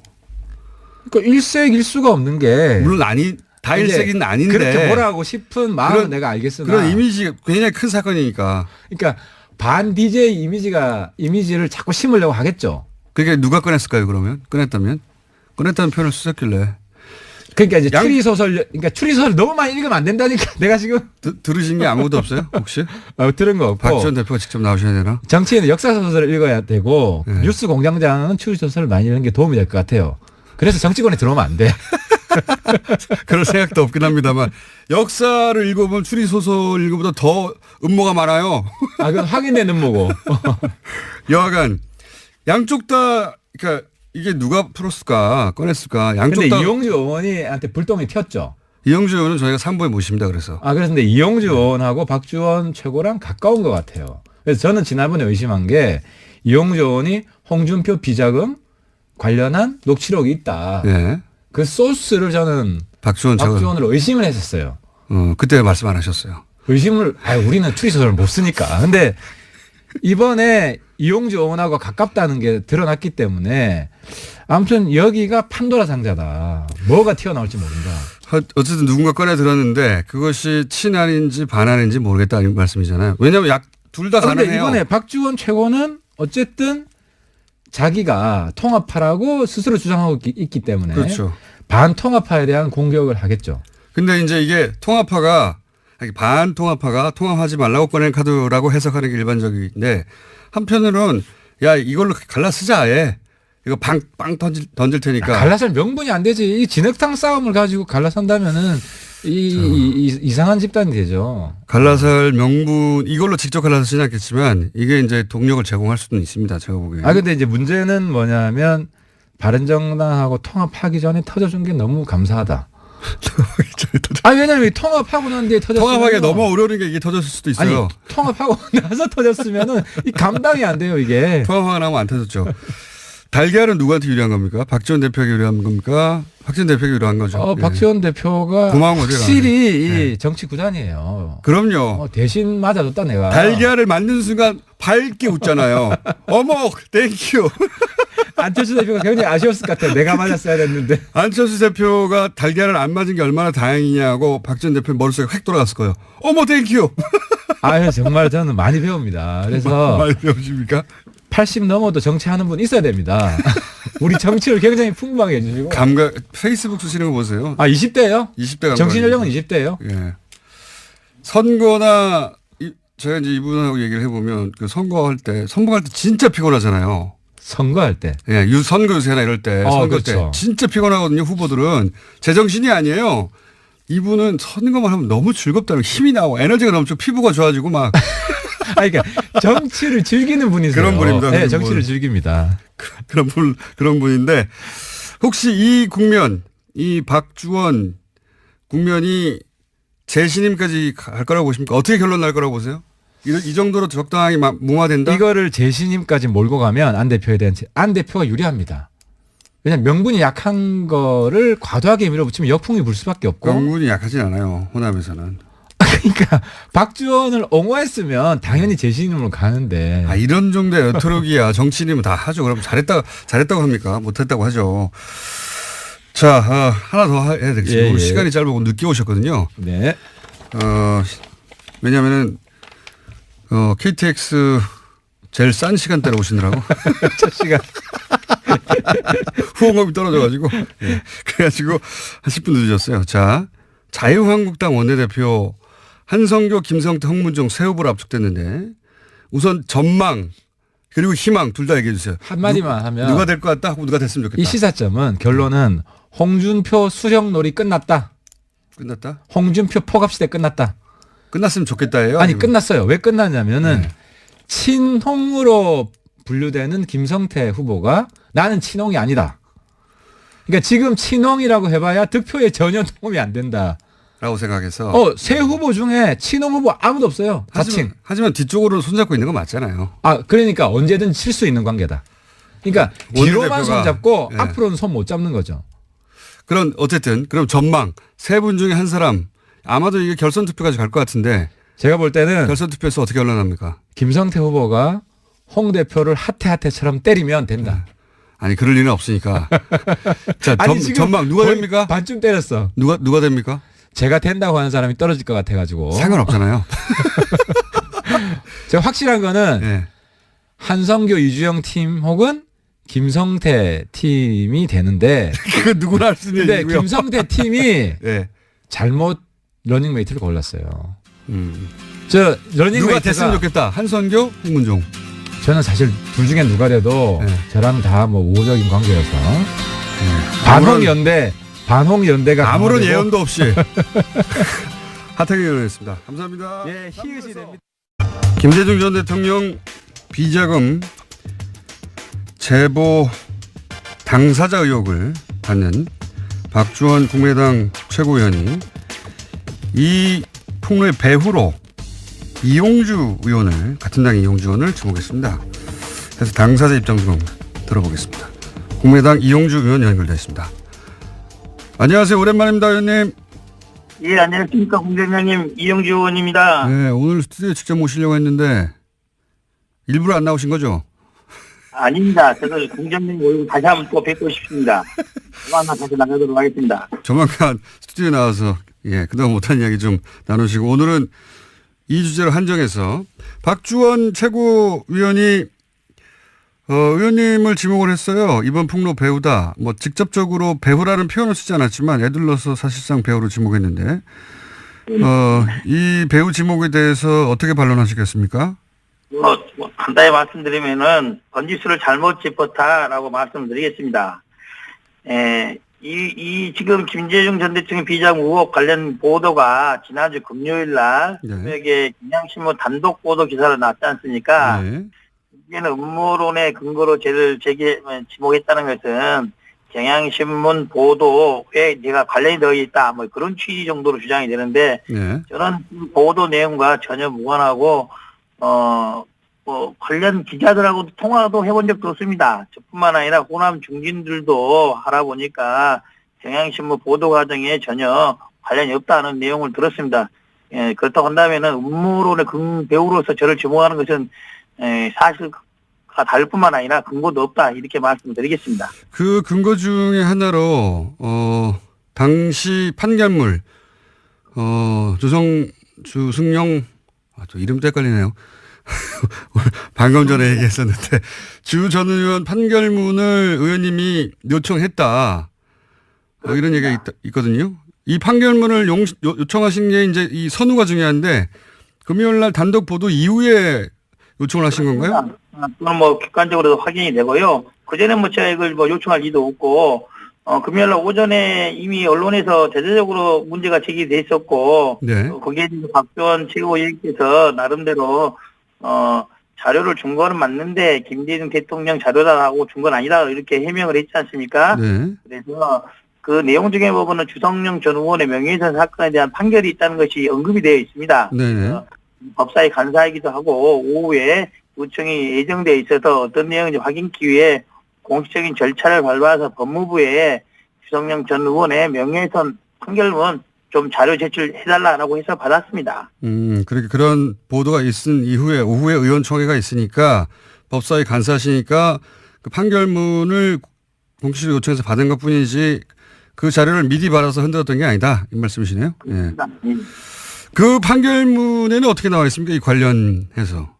그 판결문 보면은 뭐 요지가 이겁니다. 주성용 전 의원이 검찰 관계자로부터 100억 CD 등을 받았고 제공한 검찰 관계자가 이 자료는 김대중 전 대통령의 비자금 관련된 자료다라고 해서 주었다는 내용이 판결문에 나타나 있습니다. 아하, 그러니까 박주원 최고가 본인은 DJ 비자금 자료라고 준 적이 없다, 자료만 줬을 뿐 특정하지 않았다고 했는데 판결문에 이미 DJ 비자금 자료라고 하면서 줬다라고 돼 있다고요? 그렇습니다. 예. 그렇군요. 그리고 또 제보 배후로 지목하면서 무슨 얘기를 했냐면 징계를 요구했다, 이용주 의원이. 그렇기 때문에 배우 중에 한 사람 배우로 의심된다, 뭐 이런 취지의 말을 한 것 같은데. 예, 그 부분에서도 뭐 전혀 틀린 건 아닌데, 당시 이게 좀 중대한 사태가 돼서 저희들이 긴급 우총도 하고 연석회의를 했지 않습니까? 예. 거기에서 박주원 최고위원에 대한 비상징계 절차를 하자고 주장했던 것은 제가 제일 먼저 주장했던 건 아니고 다른 당 중진 의원께서 시급성이 있고 긴급한 문제이기 때문에 비상징계 절차를 밟자라고 제안을 하셨고, 다른 여러 의원들도 동의를 하셨습니다. 물론 저도 동의를 했고요. 그리고 그러한 내용에 대해서 안철수 대표도 동의를 해서 비상징계 절차를 진행하기로 한 겁니다. 제가 앞서서 박주원 최고위원에 대해서 징계를 하자고 주장했다는 것은 사실과 다릅니다. 그렇군요. 의원 의원들 내부에 뭐랄까요? 군번도 아니시죠, 아직. 뭐 그걸 제기할 수 있는 뭐 군보이라고 하기는 초선 의원이 나서서 그런 말 하기는 좀 그렇지 않겠습니까? 네, 보통은 그렇습니다. 예, 어쨌든 징계를 요구한 건 맞는데 그런 분위기가 이미 있었고 다른 분들의 요구가 있었고 다도 동의한 건 맞다 이 정도네요. 예, 그렇습니다. 그런데 또 그 이용주 의원으로 특정되진 않더라도 이것이 이제 소위 이제 반통합파 호남 중진들이 뒷배경 뒷배후다 그런 음모론으로 해석하는 분도 있는데 그거 어떻게 보십니까? 이에 대해서 전혀 사실이 다르다. 왜 그러냐면은 아시다시피 경향신문이 진보 매체의 성격을 갖고 있고 국민의당과의 평상시 관계를 미추어 본다면은 저희 당의 의원들이 경향신문과 연계를 해서 이러한 것을 음모를 뭐 확산시키고 했다. 전혀 그럴 만한 저희 당에는 그럴 만한 능력이 없습니다. 그렇기 때문에 그런 음모론 맞지 않고 또 시기적으로도 지난주 화요일 수요일 날 저희들이 예산안을 통과시켜서 법정 기일보다 약간 늦었지만은 호남이나 전국적으로 지지를 좀 잘했다는 칭찬을 받고 있는 그런 와중에 이런 일을 벌여서 찬물을 끼얹을 필요가 있겠습니까? 시기적으로도 그런 해석은 마땅치 않다고 생각을 합니다. 이렇게 생각할 수 있지 않습니까? 통합파의 동력을 상실시키려고, 그러니까 힘을 빼려고, 예. 왜냐하면 박주원 최고가, 통합파 지도부 일원이기 때문에, 뭐 그런 추정을 하는 건 자연스러운 것 같은데요. 지금 최고위원으로서 지도부에 있는 건 맞지만은, 통합을 주도하고 있는 게 박주원 최고위원이라고 보지는 않고, 실질적으로 통합에 대해서 뜻을 굳게 갖고 있는 것은 안철수 대표라고 봐야겠죠. 예. 네, 안철수 대표가 굳은 뜻을 갖고 있고 박주원 최고도 통합파가 맞기 때문에 지도부를 흔들기에는 좋은 소지 아닙니까? 그래서 이제 음모론이 나오는 것 같은데. 모르겠습니다. 이제 금요일 날 언론 보도 과정에는 관여되지 않은 것은 분명하고 그 이후의 대처에 있어서는 그런 생각을 할 수도 있을 것입니다. 이런 박주원 최고의 적절치 못한 이런 전력 등에 대해서 통합에 반대하는 사람들이 그런 것을 주제로 해서 뭐 공격을 하거나 하는 것은 가능하겠죠. 하지만은 그럴 목적으로 지난주 금요일 날 경향신문에 이런 의혹을 제기했다는 것은 어불성설입니다. 그러니까 애초 보도와 무관하고 애초 시작한 건 아닌데 이런 기회를 봐서 통합파를 흔들려고 하는 뭐 정치적 의도는 있을 수 있다. 하지만 선후가 다르다. 이런 말씀이시네요. 또. 그렇습니다. 이건 어떻게 보십니까? 이런 일이 벌어질 줄 알았다라고 이제 주장하는 분들도 있습니다. 안철수 대표 주변에 특히 통합파들이 뭐 주변에 누가 친이계다라고 표현하지는 않지만 친이계 출신이 많아서 이게 바른정당과 통합에 적극적이다. 이렇게 해석하는 시각에 대해서는 어떻게 보십니까? 어떻게 보면은 박주원 최고위원조차도 얼마 전까지 최고위원 되기 전까지는 안철수 대표 계열로 분류되지 않았던 분이죠. 네. 이번에 최고위원이 된 이후에 안철수 대표의 통합론에 대해서 찬성을 하고 있는 그렇게 보는 게 적절할 것이고 시한파의 친이계 출신이 있다는 것은 맞겠지만은 많다고 이렇게 보기는 좀 어렵지 않나라는 생각을 합니다. 있다 정도까지만 예, 뭐 많다도 사람마다 다른 거니까요. 두 사람만 있어도 국민의당에 왜 친이계가 있어 많다고 생각하실 수도 있고 여간 있다 정도. 예. 예, 그렇습니다. 예.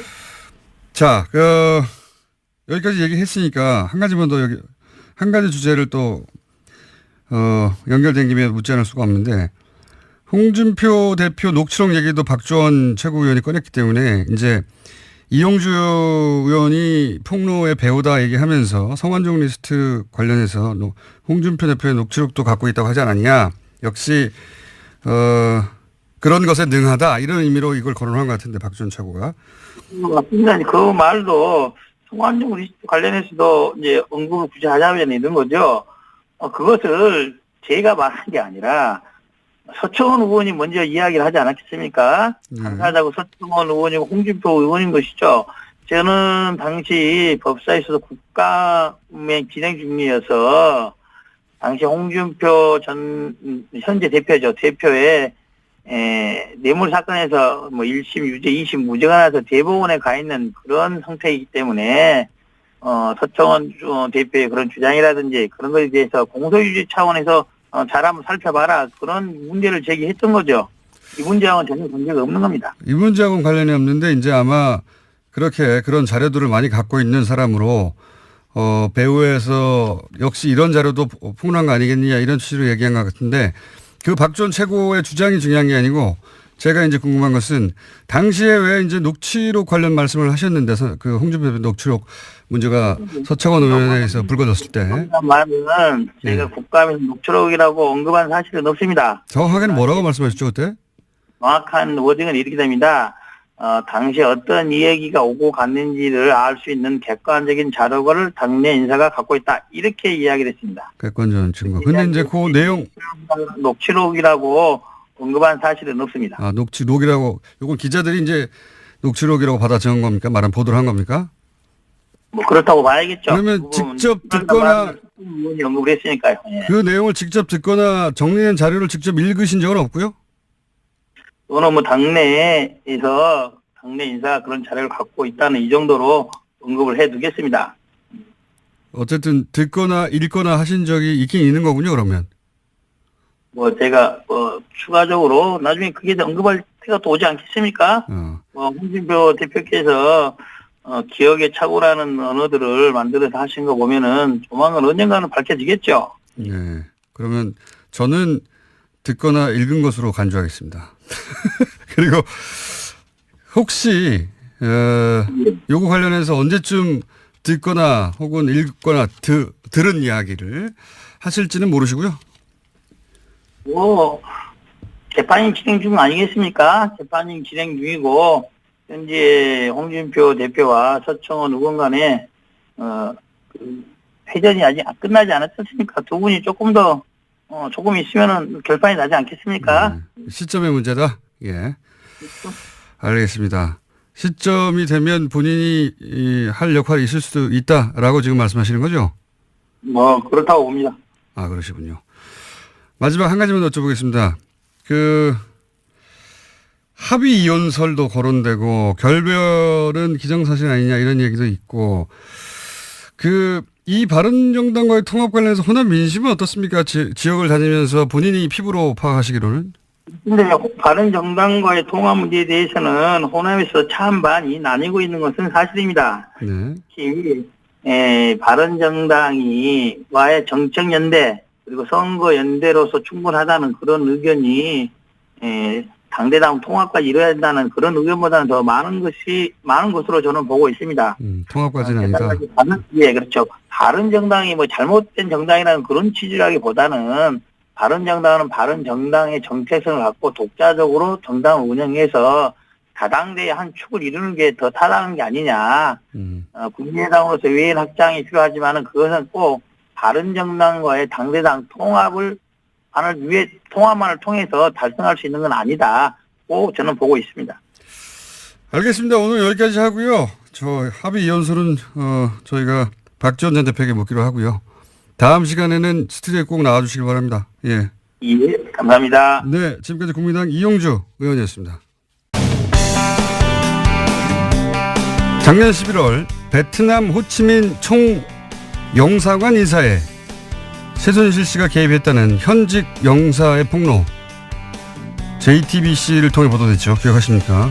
당시 파장이 어마어마했고 최순실 게이트가 확실히 존재했다는 걸 입증하는 현직 공무원 최초의 증언이었는데요.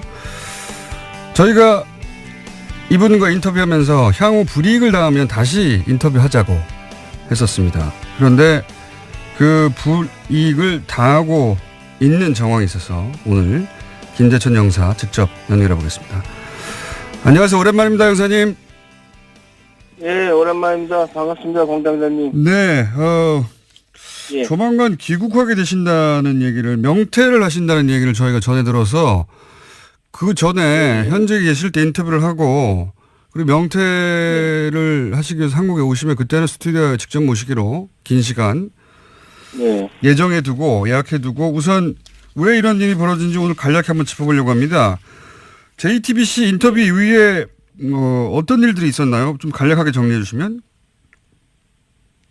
JTBC 인터뷰 이후에 외교부에서 감사가 왔고요. 네. 사실은 이제 세종학당이라고 저희 청년사관하고 이제 문화관광부 산하의 세종학당 재단하고 함께 최초 운영하는 표준 모델 세종학당이 이제 작년 12월에 오픈을 앞두고 있었는데 세종학당이라는 사업을 준비하고 있었는데, 예. 예. 네. 그게 이제 전면 백지화됐고요. 제가 문제를 외교부에 제기해서 외교부에서 이제 감사가 오게 됐는데, 네. 오히려 다른 건 대충 하고 저를 집중 감사를 했죠. 아, 그러니까 오히려 제가 저 때문에, 예. 제가 이제 저 전후를 잘 모르시는 분들을 위해서 잠깐 정리하면, 총영사가 바로 최순실 인사라고 했던 그 총영사입니다. 총영사가 예, 의욕적으로 추진했던 세종학당이 외교부 감사로 중단이 됐는데, 그런데 외교부 감사에서는 그 책임을 오히려 김재천 영사님에게 묻더라, 이런 얘기입니까? 그런데 총영사의 결재를 받고 제가 이제 의욕적으로 추진했던 사업을 이제 총영사께서 이제 없던 걸로 했고요. 아. 외교부에서 무관심하게 있었고, 거기에 대해서 제가 외교부에 지도 감독을 해달라고 했는데, 아하. 결국은 제가 저 때문에 이 세종학당이 안 되는 걸로 이제 그게 뒤집어 씌운 결과가 돼서 저를 감사를 했죠.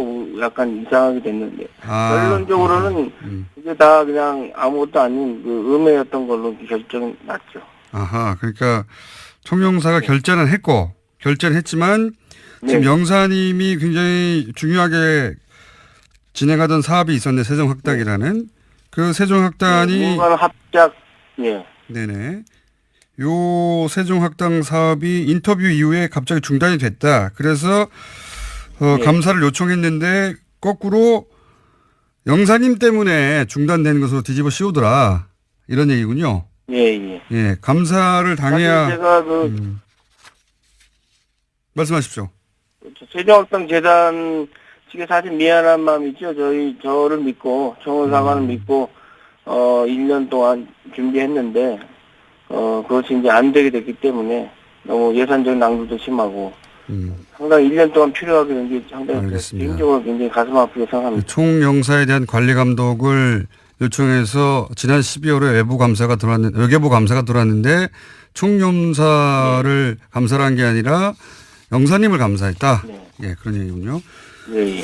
그리고 또 뭐 여러 가지 자잘한 일들이 많았던 걸로 제가 들었는데, 그 중에서 발령 전보가 있더라고요. 네. 지금 거의 그 주요 경력 대부분을 지금 베트남에서 계셨는데 17년간 25년 중에, 외교부 25년 중에 베트남 17년 근무면 베트남 그야말로 전문가신데, 예. 발령 전보를 내렸다고요? 어떻게 내렸습니까? 저 같은 경우는 이제 그 관련 규정이 있어서요. 장관이 불가피하다고 인정하는 경우에만 이제 전보할 수 있게 돼 있거든요. 네. 제가 베트남 전문가이기 때문에 예. 제가 이제 그 전담직이라고 하는 베트남 북박이라고 하는 그런 직을 선택을 했는데 승진 포기하고, 예. 근데 그것에 무관하게 이제 뭐 오래 근무했다라는 대충 그런 이유로 해서 서울로 한국을 발령 나게 됐습니다. 서울로요, 갑자기. 17년간 베트남 전문가인데 갑자기 서울로 와라. 그리고 이런 건 어떻습니까? 이럴 경우에 이제 그 흔히 지난 정권에 쓰던 방식이 네. 개인 사찰을 하거나 또는 뭐 말도 안 되는 모함을 하거나 이런 일들은 박근혜 정부 내내 사실 말 듣지 않는 그 공무원들에게 있었거든요. 그렇게 밝혀진 경우도 있었는데 예. 본인의 인터뷰 이후에 작년 12월 외교부 감사가 있고 그러면서 이런 식의 움직임은 없었습니까? 제가 이제 교민들한테 가장 중요한 민원 서비스, 여권 공정 등 체계에 필요한 업무를 7년 반을 민원실을 운영했는데요. 네. 그 민원실에 있는 행정 직원, 제 부하 직원을 압박을 해서 저에 대해서 뭔가를 캐려고 했고, 그 다음에 민원실 전화를 뭐 20일 동안 안 받았다고 외교부 감사관실에 누군가 이야기해서 말도 안 되는 해프닝이 있었는데, 사실 민원실 전화는 한 대밖에 없고, 우리 행정 직원이 받기 때문에 제가 전화를 직접 못 받거든요. 그래서 이런 식으로, 그다음에 교민들 몇 명이 이제 누군가 사주를 받아서 저에 대해서 1년간 집중적으로 이제 음해성 민원을 외교부에 넣었던 얘기를 들었습니다. 너무나 황당하기 때문에 외교부에서도 크게 저한테 문의조차도 하지 않았고요. 그다음에 제가 지난 10월 달에 운전면허 갱신 때문에 한국에 휴가를 잠깐 다녀왔는데, 이것도 조영사 본인이 결재를 안 했다고 하면서 외교부에 저를 고발해서 제가 본의 아니게 처음으로 외교부에 들어와서 사유서를 쓰게 됐고요. 참 사실 유치합니다. 저는 총무과에 결재를 올렸던 결재를 밟았었거든요. 외교부에도 보고를 했고요. 네. 혹시 외교부에 근무하는 25년 동안 사유서를 이런 사유서나 이런 문제가 된 적이 있습니까? 저는 한 번도 징계를 받은 적이 없고요. 오히려 뭐 모범 공무원상이나 이런 여러 상을 받았고요. 그렇기 때문에 제가 명퇴를 할 수 있었던 거는 제가 징계를 받았다면 명퇴를 신청할 수 없는 조건인데 사실은 좀 말도 안 되는 황당한 거. 그다음에 일부 언론에 보도됐지만 주례 회의도 JTBC 이후에 월요일마다 하는 회의를 취소를 했고요. 주례 회의. 그다음에 7개월 만에 살짝 티타임 형식으로 이제 부활했는데 제가 물었죠. 그 회의를 부활한 거냐 아니냐 했더니 그냥 바쁘지 않은 사람만 오라고 하더라고요. 제가 민원실 업무를 하기 때문에 자리는 잘 못 비우거든요. 그런데 그것조차도 아마 외교부에 제가 회의를 참석 안 하고 그런 게을리한다 이런 식으로 보고했을 것으로 추측합니다. 사실 1년 동안 총무사 얼굴을 한 번 못 봤고요. 다른 영사들 얼굴 10명 됐는데 얼굴도 제대로 못 보고 나름 투명 인간으로서 총무사관에서 좀 고립됐습니다. 몸은 제가 편했는데 원래 제 모습이 아니기 때문에 뭔가 좀 일을 만들어내고 아이디어를 짜고 해서 이런 일들을 창의적으로 하는 스타일인데 마음이 편해야 하는데 그게 아니다 싶은 생각을 사실 1년 동안 했습니다. 총영사 얼굴을 못 본 지가 1년이 됐어요? 예. 회의에 참석하지를 못하니까. 회의가 아니라 이제 회의 자체를 이제 회의를 없애고 티타임 형식으로 만들었는데 거기도 오지 말라고 하니까. 7개월 후에 만들었는데 이제 그것도 이제 비공식이니까 자기들끼리 모여서 이제 회의를 한 거죠. 근데 저는 이제 아예 종업원에 없는 존재로 이제 된 거죠. 대외 활동 자체가 제가 이제 못하고 업무가 축소돼서 민원실 사무실만 지키는 업무를 했죠. 휴가를 갔다 오겠다고 총무과에 결재를 올렸는데 그 결재를 총영사 본인이 안 했다고 나중에 주장하면서 고발해가지고 사유서도 썼다. 예. 그리고. 네, 외교부에는 제가 총무과에서 보고를 안 해서 제가 보고를 했거든요. 제가 운전면허증이 금년 말에 갱신 안 하면 없어지니까 당연히 해야 되는. 교민 몇 명이 집중적으로 음해하는 민원의 내용이 예를 들면 어떤 겁니까? 다시 한번 말씀해 주시겠습니까? 그러니까 지난 1년간 교민 몇 명이 계속 돌아가면서 음해성 민원을 넣었다고 했는데 그 내용은 어떤 겁니까? 간단하게 예를 들면. 사실은 제가 그 내용은 직접 외교부에서 들은 게 아니고 네. 중간에 어떤 분이 외교부에 지금 간부를 아시는 분이 있어서 저에 대해서 투서를 많이 들어와 있다 집중적으로. 근데 그 내용이 왜냐하면 제가 저를 아는 분들은 저에 대해서 이렇게 비판적인 얘기를 많이 안 하시거든요. 그러니까 전혀 관계가 없는 분들이 어떤 식으로 내용을 했는지는 왜냐하면 너무 그 내용 자체를 저도 알 수가 없고요. 직접 받으신 게 아니고 아마 알고 있을 것 같은데 외교부로 직접 보냈으니까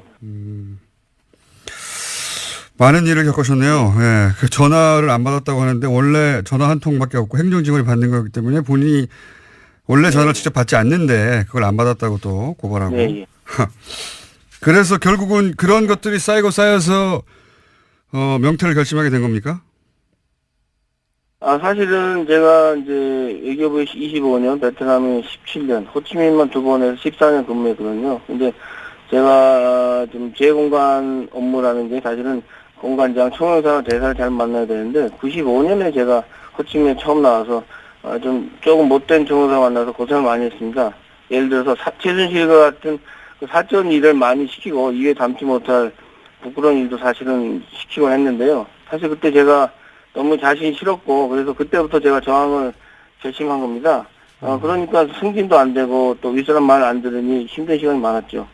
그런데 이제 외교부에서 저희 정체성을 찾게 한 것이 사실은 노무현 대통령께서 이제 만드신 각 부처 혁신 토론방이었는데 그때 제가 노무현 정부 들어서 혁신안을 자체적으로 많이 냈죠, 실명으로. 이런 것들이 제안돼 반영된 것도 있고, 근데 그것 때문에 찍혔고요. 이제 외교부 직원들, 하위 직원한테는 제가 많은 지지를 받았지만, 간부들에게는 문제 인물로 찍혀서 좀 고생을 했습니다. 참, 개인적으로 힘든 시기였죠.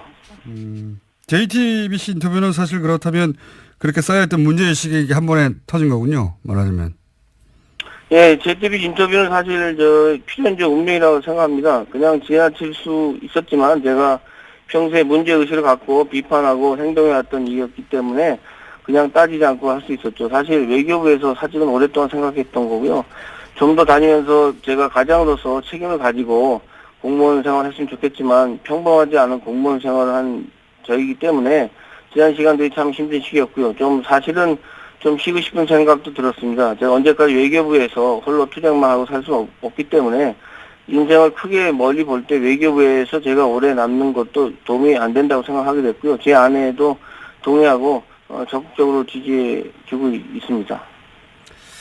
알겠습니다. 어떤 일을 겪으시는지는 저희가 대충 알겠고요. 고생 많이 하셨고요. 네. 그러니까 뭐 외교부도 장관이 바뀌고 일부 간부들이 바뀌어가는 중이긴 하지만 아직 그 오래 쌓인 어떤 구조가 문제가 크군요. 예, 그 이야기는 저희가 귀국을 2월 달쯤에 하신다고 하니까 그리고 명퇴 계획도 있다고 하시니까 그 위에 스튜디오에 직접 모셔서 좀 자세히 들어보겠습니다. 지금 겪고 있는 일에 대해서는 저희가 충분히 이야기를 들었습니다. 오늘 말씀 감사합니다.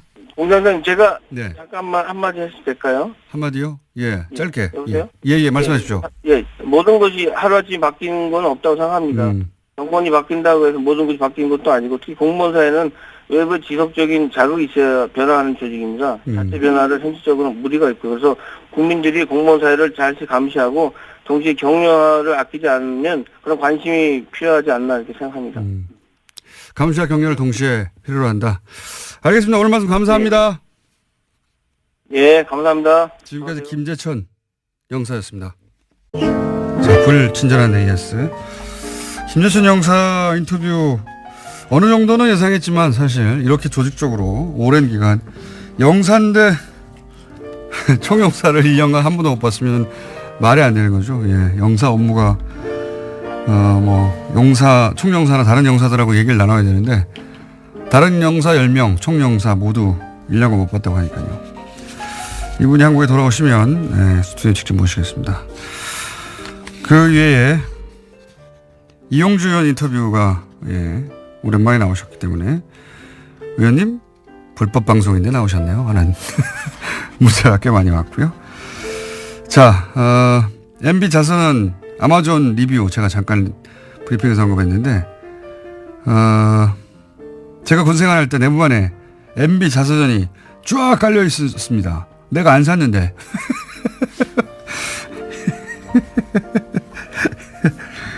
예. 공장장 오프닝 할 때 숨이 좀 차는 것 같은데 지각한 건가요? 살이 찐 건가요? 예. 살이 쪄서 그렇습니다. 자, 오늘 여기까지 하고요. 예. 말씀드린 대로 저희가 10억 다운로드 팟캐스트 기준입니다. 10억 다운로드를 돌파해서 특별 이벤트로 선물을 받습니다. 보내실 분들은 사용하지 않겠습니다. 자, 여기까지 하겠습니다.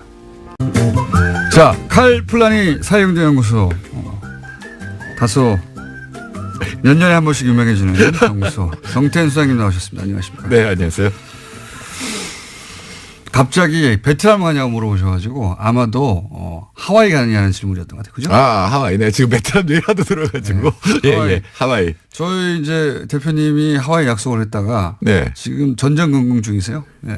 그럼 뭐 얼마 돈도 별로 안 들 것 같은데 왜 이렇게. 아니, 저 혼자 모르겠는데 저희 작가하고 다 보내야죠. 다 가야지. 다 같이 한 건데. 그리고 이제 여기가 사기업이면 사장의 결단으로 가능하지만 제가 추정하기로는 이게 어쨌든 그 공공기관이기 때문에 예산을 본인은 월급을 월급 그게 있군요. 월급 아이고 뭐 어쩌면 상여금을 받았을 수도 있는데 월급 외에도 꽤 있을 거예요. 뭐가 딴 게 예를 들면 뭐 저것은 적금 같은 거. 자, 오늘 주제 뭡니까? 네, 오늘 문재인 케어가 발표가 됐고 8월 9일 날 발표가 됐는데 네. 의사분들이 대규모 시위를 벌였죠. 네, 저도 오늘 오프닝 때 그 얘기 있었는데 집행부가 지도부가 아주 인상적인 분입니다. 예. 그런데 자, 그런데 문재인 케어가 뭐냐 하고 그러면 왜 반대하느냐를 간단히 정리해 볼까요? 예, 예. 경제적인 관점에서. 예, 용어를 조금 알아야 되는데 건강보험 보장성이란 말이 있어요. 보장성. 그러니까 우리 보통 감기 걸려서 가면 한 3, 4천 원 되거든요. 네. 근데 그건 원래는 10,000원쯤 나왔다는 얘기예요. 그중에 6, 7천 원이 보험금이 나온 겁니다. 우리가 보험을 평상시에 우리가 냈으니까. 내고 있는 그게 이제 네. 보장성이에요. 그게 63% 정도인데 네. 그거를 70%까지 올리겠다. 네. 그 얘기는 뭐냐면 보험금을 더 많이 지불하겠다라는 얘기가 되는 거고 그러려면 뭔가를 줄여야 되잖아요.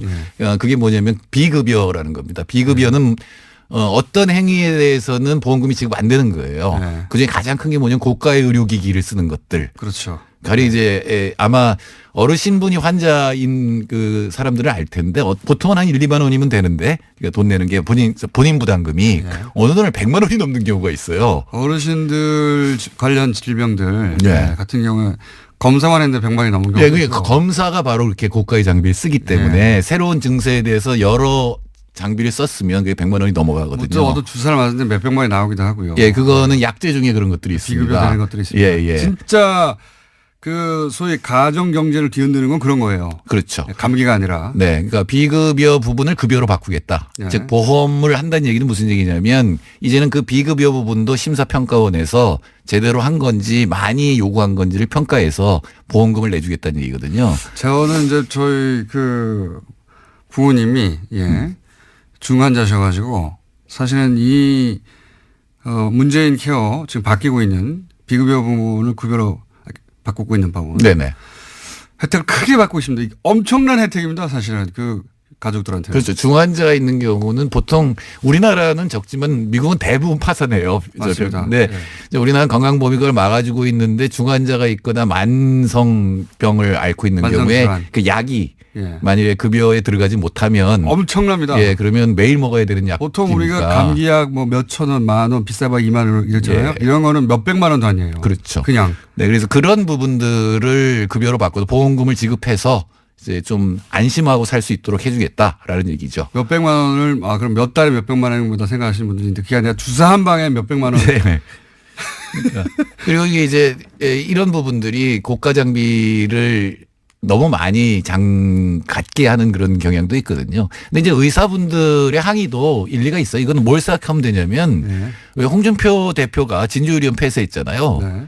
적자라고 폐쇄한 거잖아요. 네. 근데 만약에 그런 비급여 부분을 늘리지 않으면 정상적으로 병원을 운영하면 적자가 날 수가 있어요.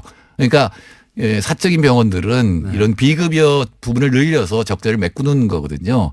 근데 이제 비급여를 없애면 이제 병원이 적자가 된다. 그렇죠. 이런 얘기죠. 병원 입장에서는 이제 이 수가, 의료 수가, 결국은 이제 건보에서 얼마나 주느냐. 네네. 예, 달려 있는데, 이걸 갑자기 그 병원 입장에서 줄어들면 그 수익이 줄어드는 거죠. 예. 결국 수가 문제예요. 예, 그러니까 보통 이제 핵심은. 공공의료원에서는 그런 고가 장비가 없을 뿐더러 일부러 많이 그걸 갖다가 검사라 그러진 않을 거 아니에요. 네. 예, 그러니까 이제 적자가 나는 거고 그다음에 여태까지 메꿔 왔는데 그 부분이 없어질 것 같으니까 이제 항의를 하니까 일리가 있는 거죠. 일리가 있는 부분이 있습니다. 예. 그래서 그 부분을 사실 적정 수가로 바꾸는 수가 제도를 바꿔서 적정 수가로 바꾸는 얘기를 해야 되는 거고 문재인 대통령도 어제 그 얘기를 했죠. 네. 수가를 조정해야 한다는 얘기가 오래전부터 있었고요. 예. 네네. 그러니까 이게 이제 병원 입장에서는 그 보장해주는 급여 부분에 손해낸 거를 비급여 쪽에서 우리가 보전했었는데 이것도 줄여버리면 우리가 어떻게 하란 말이냐 이런 얘기거든요. 네네. 간단하게 말해서 수가 문제입니다. 수가, 수익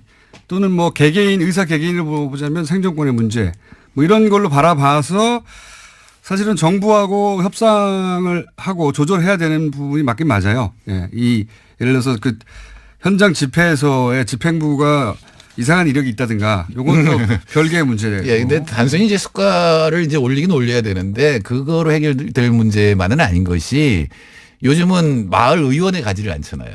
네. 그러니까 바로 거기서 이제 이 뭐 증명서 같은 거 받아가지고 바로 이제 대형 병원으로 가잖아요. 그건 사실은 마을에 있는 의원들의 기능이 없어졌다는 얘기거든요. 그러니까 대형 병원 입장에서는 굉장히 환자가 많아질 수밖에 없고 그게 이제 불친절하고 짧은 의료 행위를 하게 되니까 사실 마을 의원을 살리는 거 굉장히 중요하거든요. 네. 그래서 마을 의원을 살리는 방법이 여러 가지가 있을 텐데 이제 그 의사들의 주장 중에 하나가 이렇게 다 보험으로 처리해 주면 전부 다 대학병원으로 온다 이거죠. 한마디로. 네, 그럴 수도 있죠. 예. 네, 그럴 가능성도 있고 왜냐하면 너무 비싸서 못 가던 건데 싸지니까 이제 마을의원 안 간다는 건데 뭐 그것 때문은 아닐 것 같고요. 그거가 이제 의료 전달 체계라고 전문 용어로 표현합니다. 별거 다 하시네. 잡지식은 예, 깊이가 없어서 그렇죠. 알쓸신잡보다 많이 하시는 것 같은데. 내가 알쓸신잡을 자주 보진 않지만 한 번씩 보면 저 정도는 나도 할 수 있는데. 그렇죠. 네. 총수도 할 수 너 있죠. 부족한데 저거는. 그래서 방법 중에 하나가 네. 이런 거죠. 영국의 경우에는 영국에 가면 외국인도 이 의원을 하나 지정하게 돼 있어요. 거기서 프랙티셔너라고 하는데 네. 그리고 그게 주치의가 됩니다. 근데 이 주치의는 자기 의원에 등록한 환자 수에 따라서 수가를 받아요. 이걸 두당 수가제라고 네. 합니다. 이제 우리나라도 이제 그런 제도를 쓸 수가 있는데 시험적으로 의료생협 같은 게 있잖아요. 네. 근데 의료생협은 주로 예방 쪽에 더 신경을 쓰는 데고 그 조합원들은 사실은 등록된 환자들이잖아요. 네. 그러면 이 환자 한 명당 1년에 얼마씩 주는 겁니다. 제가 안성의료생협에 가서 물어봤더니 1년에 2만 원만 줘도 훨씬 나은 진료를 할 수 있다. 그러니까 우리한테는 본격적으로 정착 안 된, 물론 뭐 영국의 의료 시스템에 대해서 비판하는 사람도 있긴 있어요. 근데 이건 주치의 제도죠. 예. 주치의 그중에서 제도를 주치의 제도는 수입할 필요가 있다. 예, 그래 주치의 제도가 왜 필요하냐면 아까 검사를 해서 돈이 많이 나오는데 그건 당연한 것이 이 대형 병원에 있는 의사 나이에 대한 정보가 전혀 없잖아요. 네. 저희 어렸을 때는 한소아과에 우리 삼형제가 10년 이상 갔어요. 맞아요. 그런 게 있었죠. 그러면 그 의사는 우리에 대해서 다 알잖아요. 보면 알죠. 예, 그러면 쓸데없는 검사를 안 해도 된다고. 얼굴색만 보고. 예, 네. 그렇죠. 그냥 가. 이런 것도 있고 필요 없어. 그냥 가도 있고. 뭐 먹었니? 그러니까 그런 어떤 정보들이 대형 병원으로 연결되게 하려면 그러니까 신뢰받는 마을 주치의 제도 이런 것들이 보완이 돼야 되겠죠. 그러니까 저는 의사들이 습관 문제를 가지고 이제 이렇게 집단 행동을 하는 것에 대해서 의사들이 어차피 그 돈도 많이 버는 최상위 수익 계층인데 이런 거 하면 되느냐? 저는 그건 아니라고 보고요. 그 권리는 있는데, 근데 이 문제는 수가만의 문제가 아니다. 그렇죠. 여러 가지 사실은 의료제도라는 게 굉장히 어려운 것이. 정부 정책도 이게, 이렇게 해야 되는 거거든요. 네, 네. 맞습니다. 그러니까 여러 가지를 다 고쳐야 돼요. 그러니까 의료제도는 그 에로우라고 하는 유명한 경제학자가 시장 실패가 다 겹쳐 있다. 왜냐하면은 정보의 비대칭성. 네. 의사는 알지만 환자는 몰라요. 맞아요. 의사가 하라는 걸 환자가 거부할 수가 없어요. 소비자 선택이 없어요. 저 검사는 지금 단계에서는 불필요한 검사 아닙니까? 이거 못해요. 수가 때문에 비급여와 관련돼 있는 거 아니에요? 이렇게 말할 환자가 지금 누가 있어요? 청와대 비서관으로 가 있는 이진석 서울대 병원 의사가 네. 부인이 임신을 해서 병원을 갔대요. 근데 네. 자기가 옆에서 보기에는 이거 쓸데없는 진료 같은데 말을 못 하겠더래요. 못하죠. 함부로 의사한테. 의사한테 밑보일까 봐. 예. 의사조차도. 예, 그런 정보의 그런 게 있습니다. 비대칭성 예. 이런 것 때문에 이제 심평원이라는 걸 둬서 제3자가 이제 그걸 평가하게 하는 거잖아요.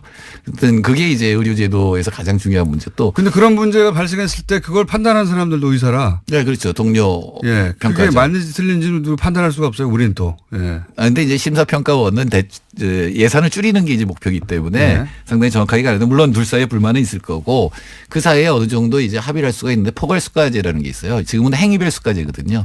치료 하나마다 이제 돈이 나가는 건데 가령 감기 그러면 감기에 대해서 어느 정도의 범위를 두고 그 안에서 진료하라라고 하는 거거든요. 그런 어떤 수가제도를 아까 저는 두당 수가제도 얘기를 했는데 그런 걸 결합하고 주치의제도 같은 것들 이런 것들을 하고 또 국공립병원을 늘려야 돼요. 그것도 안 되는 예, 국공립병원 너무 적어서 군 단위에서는 지금 사실은 아예 이 출산을 할 수가 없는 정도, 맹장 수술을 할 수가 없는 정도. 거기 들어가고 싶으면 환자는 많아요. 네, 네. 가까운 데 가야 되죠. 근데 응급실이 없어서 지금 위험하니까 좀 더 병원을 지방에 이제 늘리는 것 이런 것들이 이제 과제가 되겠죠. 보장해 준다는 말이거든요. 말을 왜 이렇게 어렵게 만드나 몰라. 의료 전달 체제 누가 알아듣습니까? 이러면 어쨌든. 근데 총수는 다 알아요. 대단한 겁니다. 이런 보장성을 높이는 것도 당연히 필요한 겁니다. 네, 지금 이제 사실은 정말. 진보 쪽에서는 불만인 것이 문후 대통령이 후보 시절에 80% 한다 그랬거든요. 70%가 갔으니까. 그러니까요. OECD는 80% 넘는 나라 많거든요. 80% 정도 되죠. 대신에 그럼 다 망할게요. 또 아셔야 되는 거는 네. 그분들 훨씬 더 의료 보험료를 많이 내요. 우리가 지금 의료 보험료가 있습니다. 낮은 편입니다. 좀 더 내야 됩니다. 의료 보험료 조정해야 되고 수가도 조정해야 되고 보장성도 높여야 되고 그다음 말씀하신 새로운 주치제도나 새로운 제도 들여와야 되고 사실은 종합적으로 할 게 되게 많아요. 네, 이제는 의사분들하고 뭐 공무원도 있고 그다음에 시민들이 있잖아요. 환자들 이분들이 모여서 가장 적합한 방법이 뭘까를 좀 토론하고 합의점을 찾아야 될 때가 된 거죠. 저도 의사협회가 정치적 압박을 하는 것도 중요한데 또 한편으로는 테이블에 앉아서 이걸 본격적으로 의논을 해야 한다. 그런 생각이 듭니다. 그런 타이밍이다. 근데 의사분들한테 제가 부탁하고 싶은 거는 뭐만 나오면 사회주의래요. 그 얘기 좀 안 했으면 좋겠어요. 정태인 소장님이었습니다. 안녕. 네. 녹취록이 있다는 거잖아요. 네, 어제 JTBC 나와서 그런 주장을 했는데요. 네. 수일 내로 풀겠다라고 했습니다. 바로 풀어도 되실 텐데. 불리한 상황이고, 예. 논리적으로만 따지자면 박주원 의원이 이기기 힘든 상황인 것 같은데요. 예. 자, 요 사안은 저희가 3부에서도 추가적으로 잠깐 다룰 예정이고요. 제목 정도 얘기하면 끝날 것 같습니다. 하나 정도 더. 아, 그런가요? 그럼 트럼프 소식과 뉴스공장 소식이 있는데요. 뉴스공장 소식을 좀 먼저 전해드리겠습니다. 뉴스공장 소식이요? 네, 뉴스공장이 또 하나의 기록을 세웠다라고 하는데요. 지난 주말에 팟캐스트 누적 다운로드 수 10억 건을 돌파했다라고 합니다. 아, 1년 좀 넘는 기간 동안요? 예. 두 자릿수에 이어서요. 이번엔 10억 다운로드 돌파했다라고 합니다. 저기 뭐랄까요? TBS 사장님 하청 브리핑 같은데요? 예. 아니, 뭐 굉장히 뉴스 가치가 있다고 생각해서요. 10억 돌파. 예. 그러면 기념으로 저희가 선물을 받겠습니다. 네? 누구한테요? 보통은 이런 행사를 이제 청취자 여러분들을 향한 선물을 주는데, 저희는 이제 얼마나 좋냐 이런 방송이 있어줘서 선물을 받기로 하겠습니다. 고개 선물이 들어올 것 같은 느낌이 드는데요. 자, 트럼프 소식은 뭡니까? 예, 성폭력 피해 고발 운동이 미투와 관련된 소식은 전해드린 바가 있는데요. 이와 관련해서 트럼프 대통령도 미투에 고발을 당했다라는 겁니다. 아, 성추행. 네, 과거에 성추행을 당했다라고요. 여성들이 기자회견을 해서요. 미 의회 관련 조사를 공식 요구했다라고 합니다. 대선 기간 때도 그런 이야기 있었는데 이번에는 이제 미투 해시태그 운동, 성폭력 당했다고 하는 여성들이 이제 스스로 커밍아웃하는 자기 입을 열기 시작한 그런 건데요. 해시태그 운동에 이분들 다 참여해서 의회 요청했다. 관련해서 재미있는 이야기들이 좀 있는데 러시아와도 관련된 이야기가 있고 시간이 없네요. 재밌는데 다음 시간 내일 하는 걸로. 여기까지 하겠습니다. 시사인의 김은지였습니다. 감사합니다. 자, 바로 이어서 어제도 저희가 돌발 영상 PD를 하다가 징계를 받았던 임장혁 기자와 YTN 이야기를 나눴었는데 일반 기자의 입장을 들어봤고 오늘은 노조 관련 얘기가 어제도 많이 나와서 YTN 언론노조 YTN 지부의 박진수 위원장 전화 연결해서 이야기 좀 나눠보겠습니다. 안녕하십니까? 네, 안녕하십니까? 네, 어제 기본적인 분위기 이야기는 나눴는데 왜 최남수 사장 내정자를 사내에서 반대하느냐 이야기는 나눴는데 이제 노조 관련해서는 이제 노조 대표가 아니다 보니까 답하기 어렵다 하셔가지고 저희가 보완 인터뷰를 하겠습니다. 자, 비대 체제로 전환했다. YTN이 이게 무슨 의미입니까? 뭐가 달라지나요? 예, 정식 명칭 비상대책위원회고요. 네. YTN 살리기 2체제 전환이라는 건 결국 회사가 위기라고 저희는 판단한 겁니다. 네. 지난 부적격자인 최남수 사장 내정을 막고 사내 적폐 세력들의 퇴진 역시는 더 이상 방법이 없다. 따라서 이를 위해서 구성원들과 함께 요구하고 주장하고 같이 힘을 모으겠다. 간단히 말하면 이제 총력 투쟁하겠다. 뭐 이것으로 보시면 되고요. 이것이 YTN 바로 세우기를 위해서 불가피한 선택이라는 것이 저희들의 판단이고 구성원들의 요구입니다. 게다가 뭐 MBC에서는 이제 그 사장이 선임됐고 KBS도 이제 이사 한 분이 아마도 해임이 될 것 같으니까 여야 숫자가 바뀌어서 KBS 문제도 일단락이 될 것 같은데요. 길이 보이는데 그런데 YTN에서 어제도 그 임장혁 기자가 잠깐 얘기하긴 했습니다만 노조의 공식 입장을 듣고 싶은데 최남수 사장 내정자를 반대하는 이유는 뭔가요? 크게 이제 두 가지로 설명드릴 수 있겠는데요. 첫 번째는 저희가 이명박근혜 정권 9년 동안 언론장을 가장 고통받았던 언론사 아니겠습니까? 이런 곳의 사장의 최우선 과제는 이 구체제, 따라서 이 적폐 청산을 어떻게 실행할 의지가 있는가와 변화와 개혁을 할 수 있는가 이 부분입니다. 그러나 이 부분, 이 최남수 내정자 입후보 때부터 저희는 반대했던 것이 이분이 YTN에 어려울 때 계속 뭐 두 번이나 뛰쳐나갔고 또 소위 이제 저희는 탈영병이라고 부르는데요. 탈영병. 회사와 조직에 대한 이해가 없고 재건을 할 적임자가 아니라는 판단입니다. 결국 그렇기 때문에 청산도 변화와 개혁도 어렵다는 것이 이제 저희들의 생각이고요. 주장입니다. 또 하나는 이분의 과거 행적인데요. 이분이 그 머니투데이 MTN이라는 경제방송 시절에 보도본부장, 부사장, 사장까지 역임을 했어요. 네. 그런데 본부장 시절 지금 칼럼이 대거 확인되고 있는데요. 어제도 뭐 임장혁 기자가 말씀드렸지만 이명박 재산 헌납 발표에 뭐 위대한 부자의 아름다운 선행이라고 한다든가 예. 4대강을 잘 마무리해서 자전거도로 연결되는 것이 꿈만 같다고 이렇게 얘기를 한다든가 금방 갔다. 그리고 허위사실로 밝혀진 노무현 논두렁 시기에 이런 걸 조롱한다든가 도저히 개혁 인사라고도 볼 수 없고 그리고 촛불 항쟁의 결과물로 나타난 리더인지 납득이 안 간다는 거죠.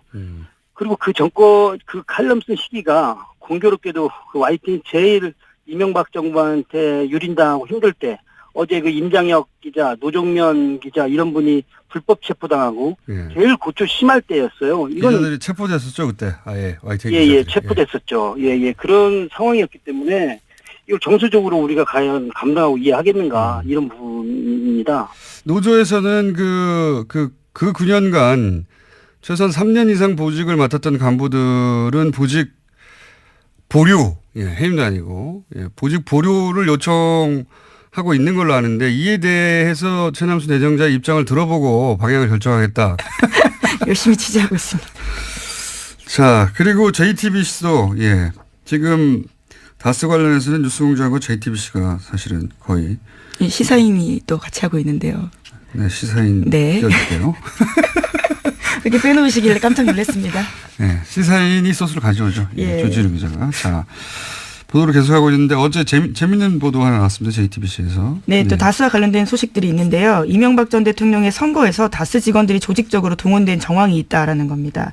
1996년에 서울 종로 국회의원 선거, 2002년 서울시장 선거에서 다스 직원 십수 명이 동원됐다라는 복수의 증언을 확보했다는 건데요.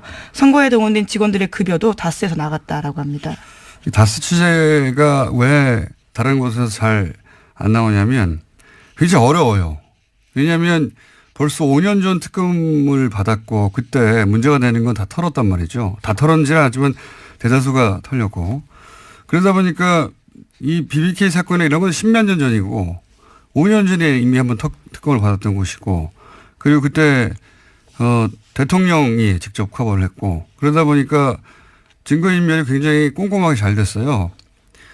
예를 들어 주진희 기자처럼 거의 10년 가까이 이 사안을 파고 있었다든가 그렇지 않으면은 새로운 사실 밝혀내기가 쉽지 않은 사안이다. 근데 이 JTBC가 어제 얘기한 그 선거 때 다스 직원이 동원됐다. 다스의 주인도 아닌데 게다가 그 급여는 다스에서 나갔다. 네, 돈도 줬다라는 거죠. 네, 이게 이제 실정법만 따지면 선거법 위반이지만 이제 공소시효는 그건 다 됐고 중요한 건 그 실정법 위반 부분이 아니라 선거법 위반 부분이 아니라 이랬다는 얘기는 이제 다스 실소유주를 또 한 번 드러내는 정황인 거죠. 실소유주가 되면 도곡동 땅의 주인이 되기도 하고 그리고 BBK 주인이 되기도 하고 동시에 그렇다면 옵셔널 벤처스의 주가 조작에 최소한 공범이 되는 건데 그 실소유주가 이건 공소시효가 나왔어요. 그리고 이제 120억 비자금 관련해서도 공소시효가 2월 말까지 남아있고. 네, 얼마 안 남았습니다. 요 사안들은 급여가 다스에서 나갔다 이 자체가 중요한 게 아니라 이런 공소시효가 남아있는 범죄의 정황 증거가 될 수 있는 증인들이 될 수 있는 사안들인 거죠. 그리고 이제 더 재미있는 뉴스는 자서전 얘기도 나왔어요. JTBC에서. 네, 그렇죠. 좀 깨알 같은 뉴스인데요. 이명박 전 대통령의 자서전인 신화는 없다라고 있습니다. 95년에 발간됐는데 당대 베스트셀러였거든요. 그런데 당시에 다스가 나서서 대량으로 구매했다라는 겁니다. 저는 특히 재밌었던 증언이요. 다스 관계자에 따르면 직원들이 이 책에 이명박 대통령 사인을 대신했다라는 건데요. 이게 책이 너무 많아서 직원들이 차에다가 뒀을 정도였다라는 거고요. 남은 책들은 경주 지역에 무료로 나눠줬다라고 합니다. 왜 안 그랬겠어요. 예. 이거보다 더 재밌는 뉴스는 그 뉴스가 나올 때가 됐는데 2011년에 대통령 퇴임 직전에 영문 자서전이 나왔어요. 그때 이명박 전 대통령. 근데 이제 영문 자서전이 나왔으니까 아마존 서점에 서평 리뷰가 있었지 않겠습니까? 초반에는 저는 이걸 실시간으로 봤었는데 초반에는 대략 40여 개의 댓글이 있었습니다. 네. 기사를 찾아보면 정확한 개수 나올 텐데 제가 기억하기로는 그중에 35개가 빵점이에요. 그 별 하나밖에 줄 수 없기 때문에 별 없는 게 아니라 사실상 빵점이죠. 근데 한 달 후에 별 5개가 120여 개가 붙습니다. 갑자기. 예. 별 4개가 한번 20, 30개 붙고. 근데 이 별 5개라는 건 감동을 받았다는 거잖아요.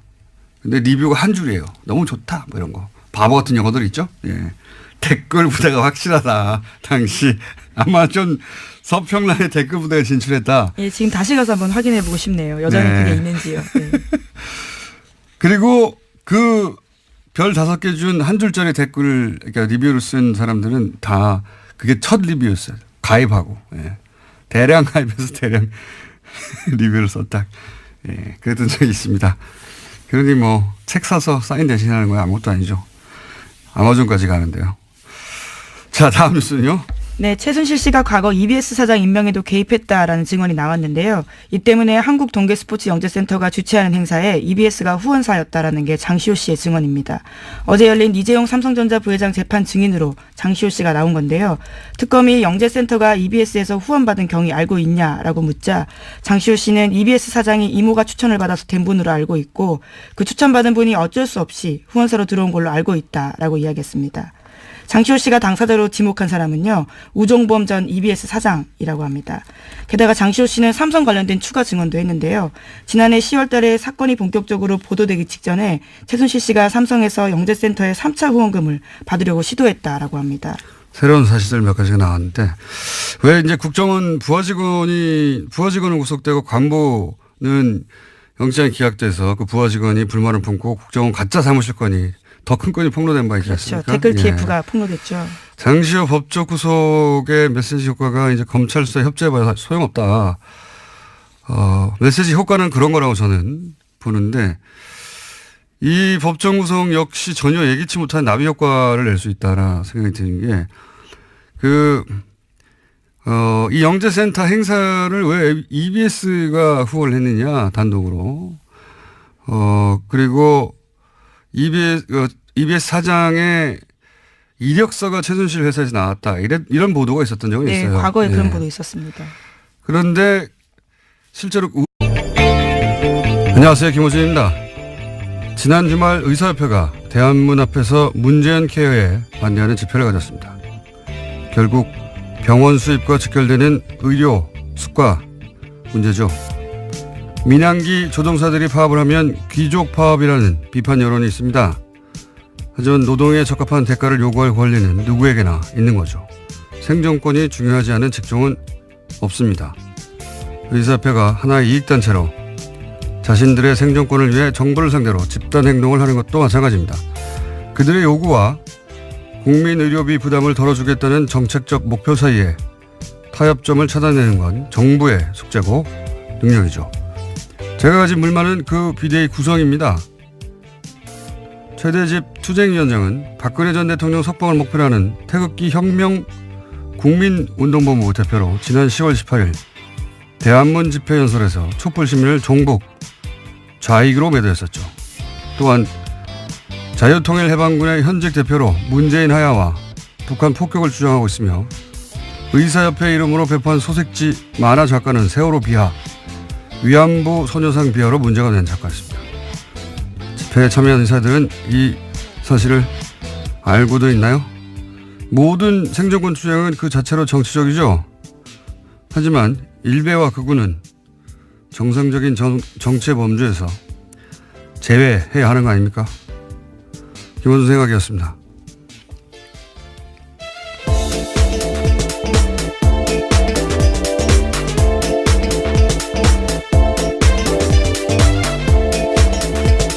시사의 김은지입니다. 네. 의사협회 집회 그 자체는 저는 문제가 없다고 생각하는데, 예. 예를 들어서 그 만화 작가는 SNS를 이런 식으로 하던 작가예요. 서울에서 가장 맛있는 돼지고기 집이라 단원한다. 여기서 단원은 단언 아니냐. 이렇게 그런 논란이 불거졌죠. 그게 아니다. 단원고라고. 단원고 학생들 명백하죠. 비하한 거고. 세월호에 대한 비하는 뭐 이유도 많습니다. 소녀상에 대해서도 머플러, 소녀상에 들러서 머플러 화제가 되니까 뭐 돈가스집, 오뎅집, 우동집, 스시집 앞마다 세워라. 그리고 피자도 배달시켜주고 잘생긴 소녀상도 옆에 세워줘라. 뭐 이런 비아냥을 해서 크게 논란이 됐던 전형적인 일베 사건인데 그 의협이 소식지로 투쟁이가 소식지로 뿌린 만화가 이분이 그린 거예요. 예. 투쟁위원장도 성향은 뭐 말할 것도 없이 자유 들어간 단체들은 다 극우 선양을 의심해 봐야 된다. 저희가 몇 번이나 얘기했었는데 자유통일해방군 대표입니다. 네, 해방까지 들어갔네요. 네. 단체명 아주 스펙타클하지 않습니까? 자유통일해방. 예. 여기서 이제 북한 폭격하라든지 문재인 하야라든지 박근혜를 석방하라든지 지금도 주장하고 있는 박사모 중에서도 아주 극렬 박사모죠. 예. 모든 조직을 자기의 이제 정치적, 극우적 정치색을 구현하는 도구로 활용하신 분인데 여비 이걸 알고서 투쟁위원장으로 한 건지. 예. 대정부 협상력을 높이는 게 아니라 정반대가 될 수 있다. 저는 그렇게 생각합니다. 자, 첫 번째 뉴스는 뭡니까? 네, 다스는 누구 겁니까? 라는 질문에 대해서요. 하나의 답이 나왔습니다. 이명박 전 대통령 집안에서 18년 동안 운전을 했던 인사의 이야기인데요. 다스는 이명박 전 대통령 거라는 겁니다.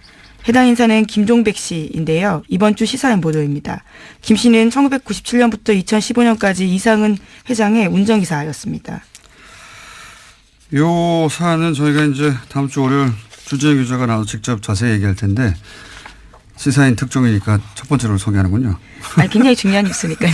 중요한 뉴스이기도 하죠. 네. 왜냐하면은 과거 이제 정치인들 관련한 그 비위가 폭로되고 하는 것도 대부분 운전기사, 예, 운전기사가 사실은 굉장히 오랜 시간을 같이 하잖아요. 예, 그래서 이제 그쪽 통화라든가 더구나 이분은 18년간이나 집안일도 했었기 때문에 심부름. 네, 예. 집사 노릇을 했다라고 하는데요. 그래서 청와대를 오고 가는 데 있어서 메신저 역할도 했다고 합니다.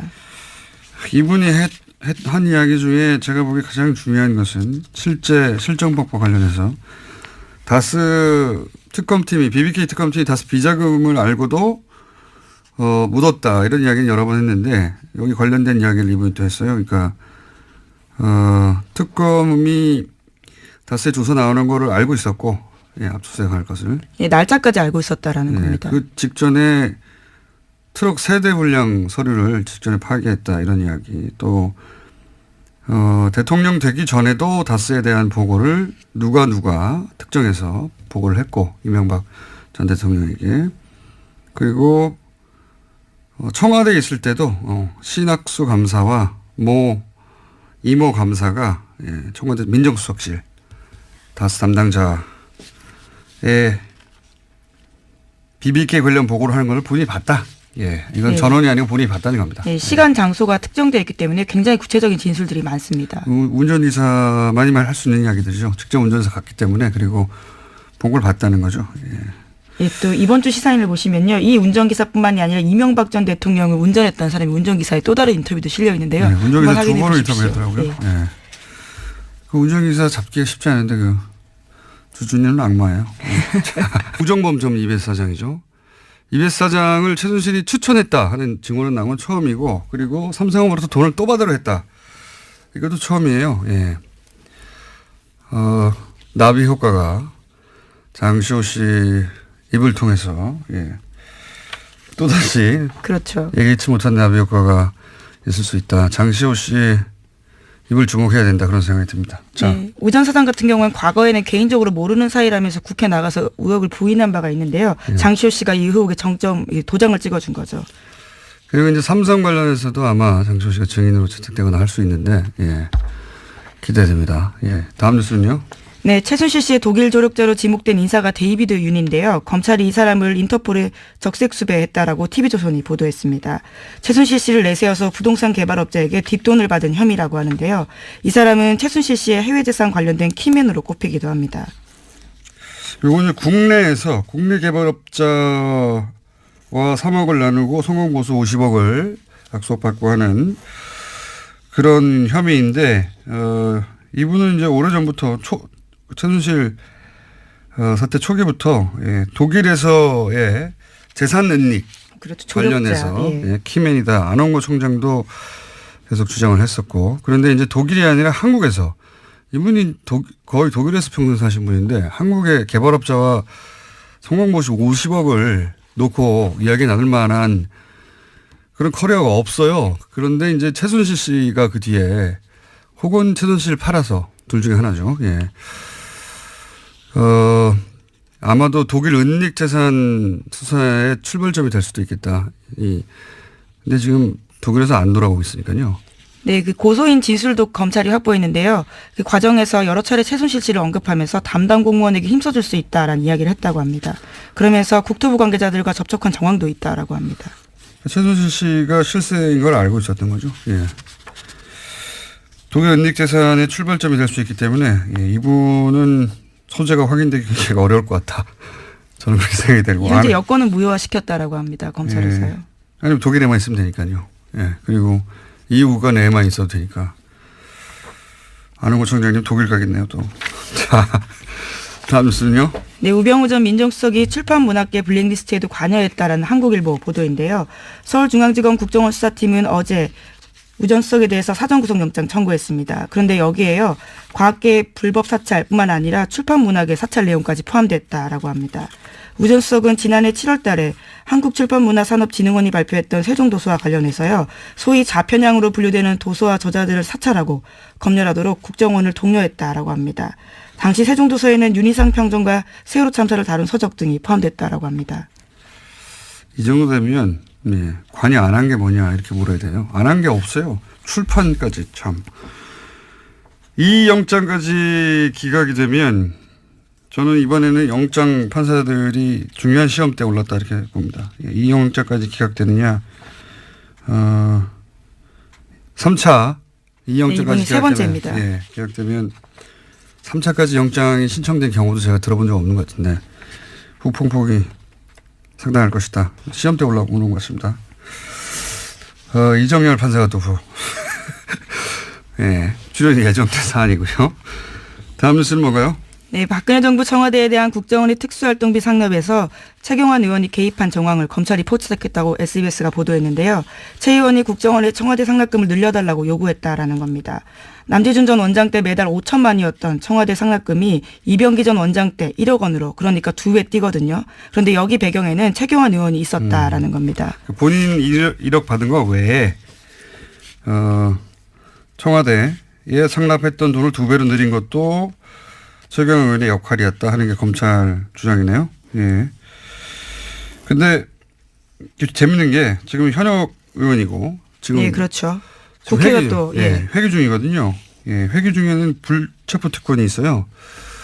그래서 이제 국회에서 과반 출석의 과반 동의로 그렇죠. 이 체포 동의안이 통과돼야 되는데 통상의 상황이라면 이제 자유한국당이 결사 반대할 텐데, 근데 이제 정권이 탄압한다면서 굉장히 큰 소재를 쓰겠죠. 근데 지금은 이제 홍준표 대표의 이제 친박 청산에 도움이 되는 사안이거든요. 그래서 불체포 동의안에 대한 자유한국당의 스탠스가 어떻게 될 것인지 매우 재밌는 관전 포인트입니다. 네. 네, 게다가 오늘도 원내대표 선거가 있어서 당이 어떤 식으로 재편될지가 정해질 것으로 보입니다.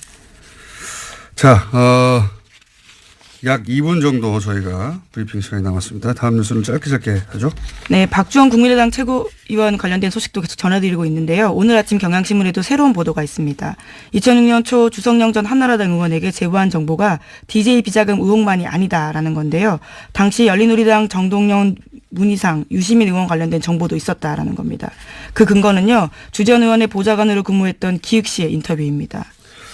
그러니까요. 이게 이제 주 전 의원뿐만 아니라 주 전 의원도 박주원 위원회, 국민의당 위원, 최고위원회 주장을 반박했고, 박주원 의원의 주장대로 하면 사실은 주 전 의원은 박주원 의원 편을 들었어야 되는데 반박을 했고, 이번에는 그 보좌관도 나와서 주 전 의원의 주장을 뒷받침하고 있으니까 박주원 위원은 이제 본인이 그게 뭐 네. 얼마 전에 보도였던 걸 기억하는데 입장이 어떻게 나왔나요?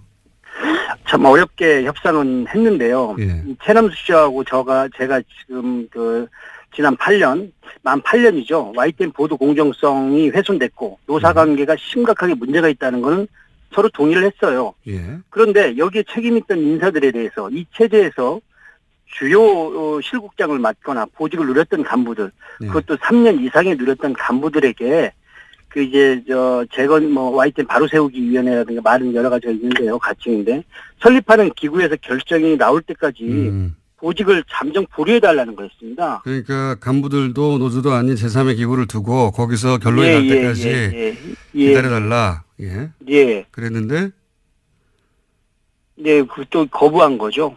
도저히 할 수가 없다.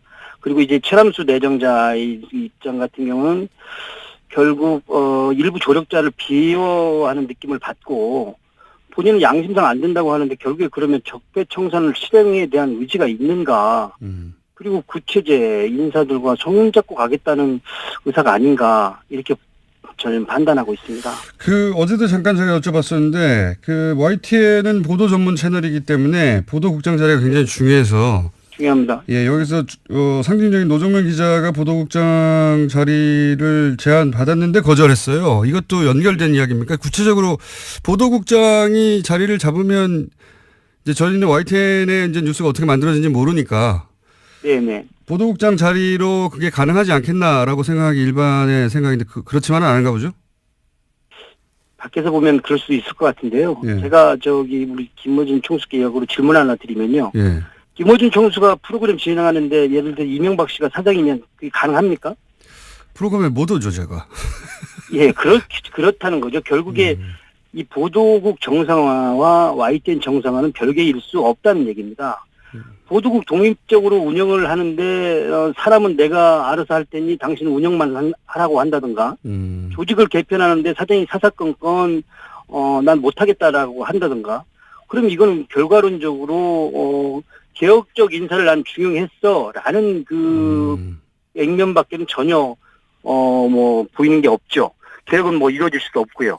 한 사람이 가서 보도국 전체를 바꿀 수가 없다. 그럼요. 예, 톱니바퀴가 이루어져야 된다고 저희는 보고 있는 것이죠. 그런데 중간 간부들이나 3년 이상 보직을 맡은 간부들에서는 그대로 보직을 두려고 하기 때문에 그 의지가 의심스럽고 이렇게. 네, 맞습니다. 그래서 이제 기자 한 명 거기 상징적으로 꽂는 것으로 대충 타협하고 넘어갈 일이 아니다. 이런 이야기네요. 예, 맞습니다. 그러면 마지막 질문인데요. 예, 그러면 이제 비대위 체제로 바뀌어서 어떻게 하는 건가요? 지금 저희 입장에서는 모든 가능성을 열어놓고 지금 대응할 생각입니다. 이게 저희가 실제로 이명박 9년도 험난한 시절도 마다 않고 처절하게 공정방송을 위해 싸웠던 사업장 아니겠습니까? 최남수 내정자가 들어온다는 것은 곧 공정방송이나 적폐청산, 변화개혁도 저희는 못한다고 판단했고 선명적으로 선언한 입장입니다. 따라서 모든 가능성을 열어놓고 이 부분에 초점을 가할 생각이고요. 저희 지금 비대위가 우리 회사의 직능단체 그리고 주니어 그룹들 더불어 전직 집행부가 대거 참여한 광범위한 조직이기 때문에 향후 이런 투쟁에 맞서서 냉정하고 그리고 이 가능성을 결과물이 나올 수 있도록 이렇게 투쟁하겠습니다. 알겠습니다. 이 기회를 놓칠 수 없다. 다른 방송국은 정상화되어 가는데 우리는 그대로다. 이런 위기의식이 있는 거군요. 당연합니다. 예. 네. YTN 상황은 저희가 지속적으로 짚어가겠습니다. 오늘 여기까지 듣겠습니다. 감사합니다. 감사합니다. 네, 지금까지 언론노조 YTN 지부의 박진수 위원장이었습니다. 핫해. 본인은 핫하다고 주장하는데 후원금을 안 차고 있는. 요즘 핫뜨거가 아니고 핫투어입니다. 핫해추어. 하태경 최고위원 나오셨습니다. 안녕하십니까. 예, 추운 하태경입니다. 네, 핫하면은 이게 후원금을 팍팍 차야 되는데.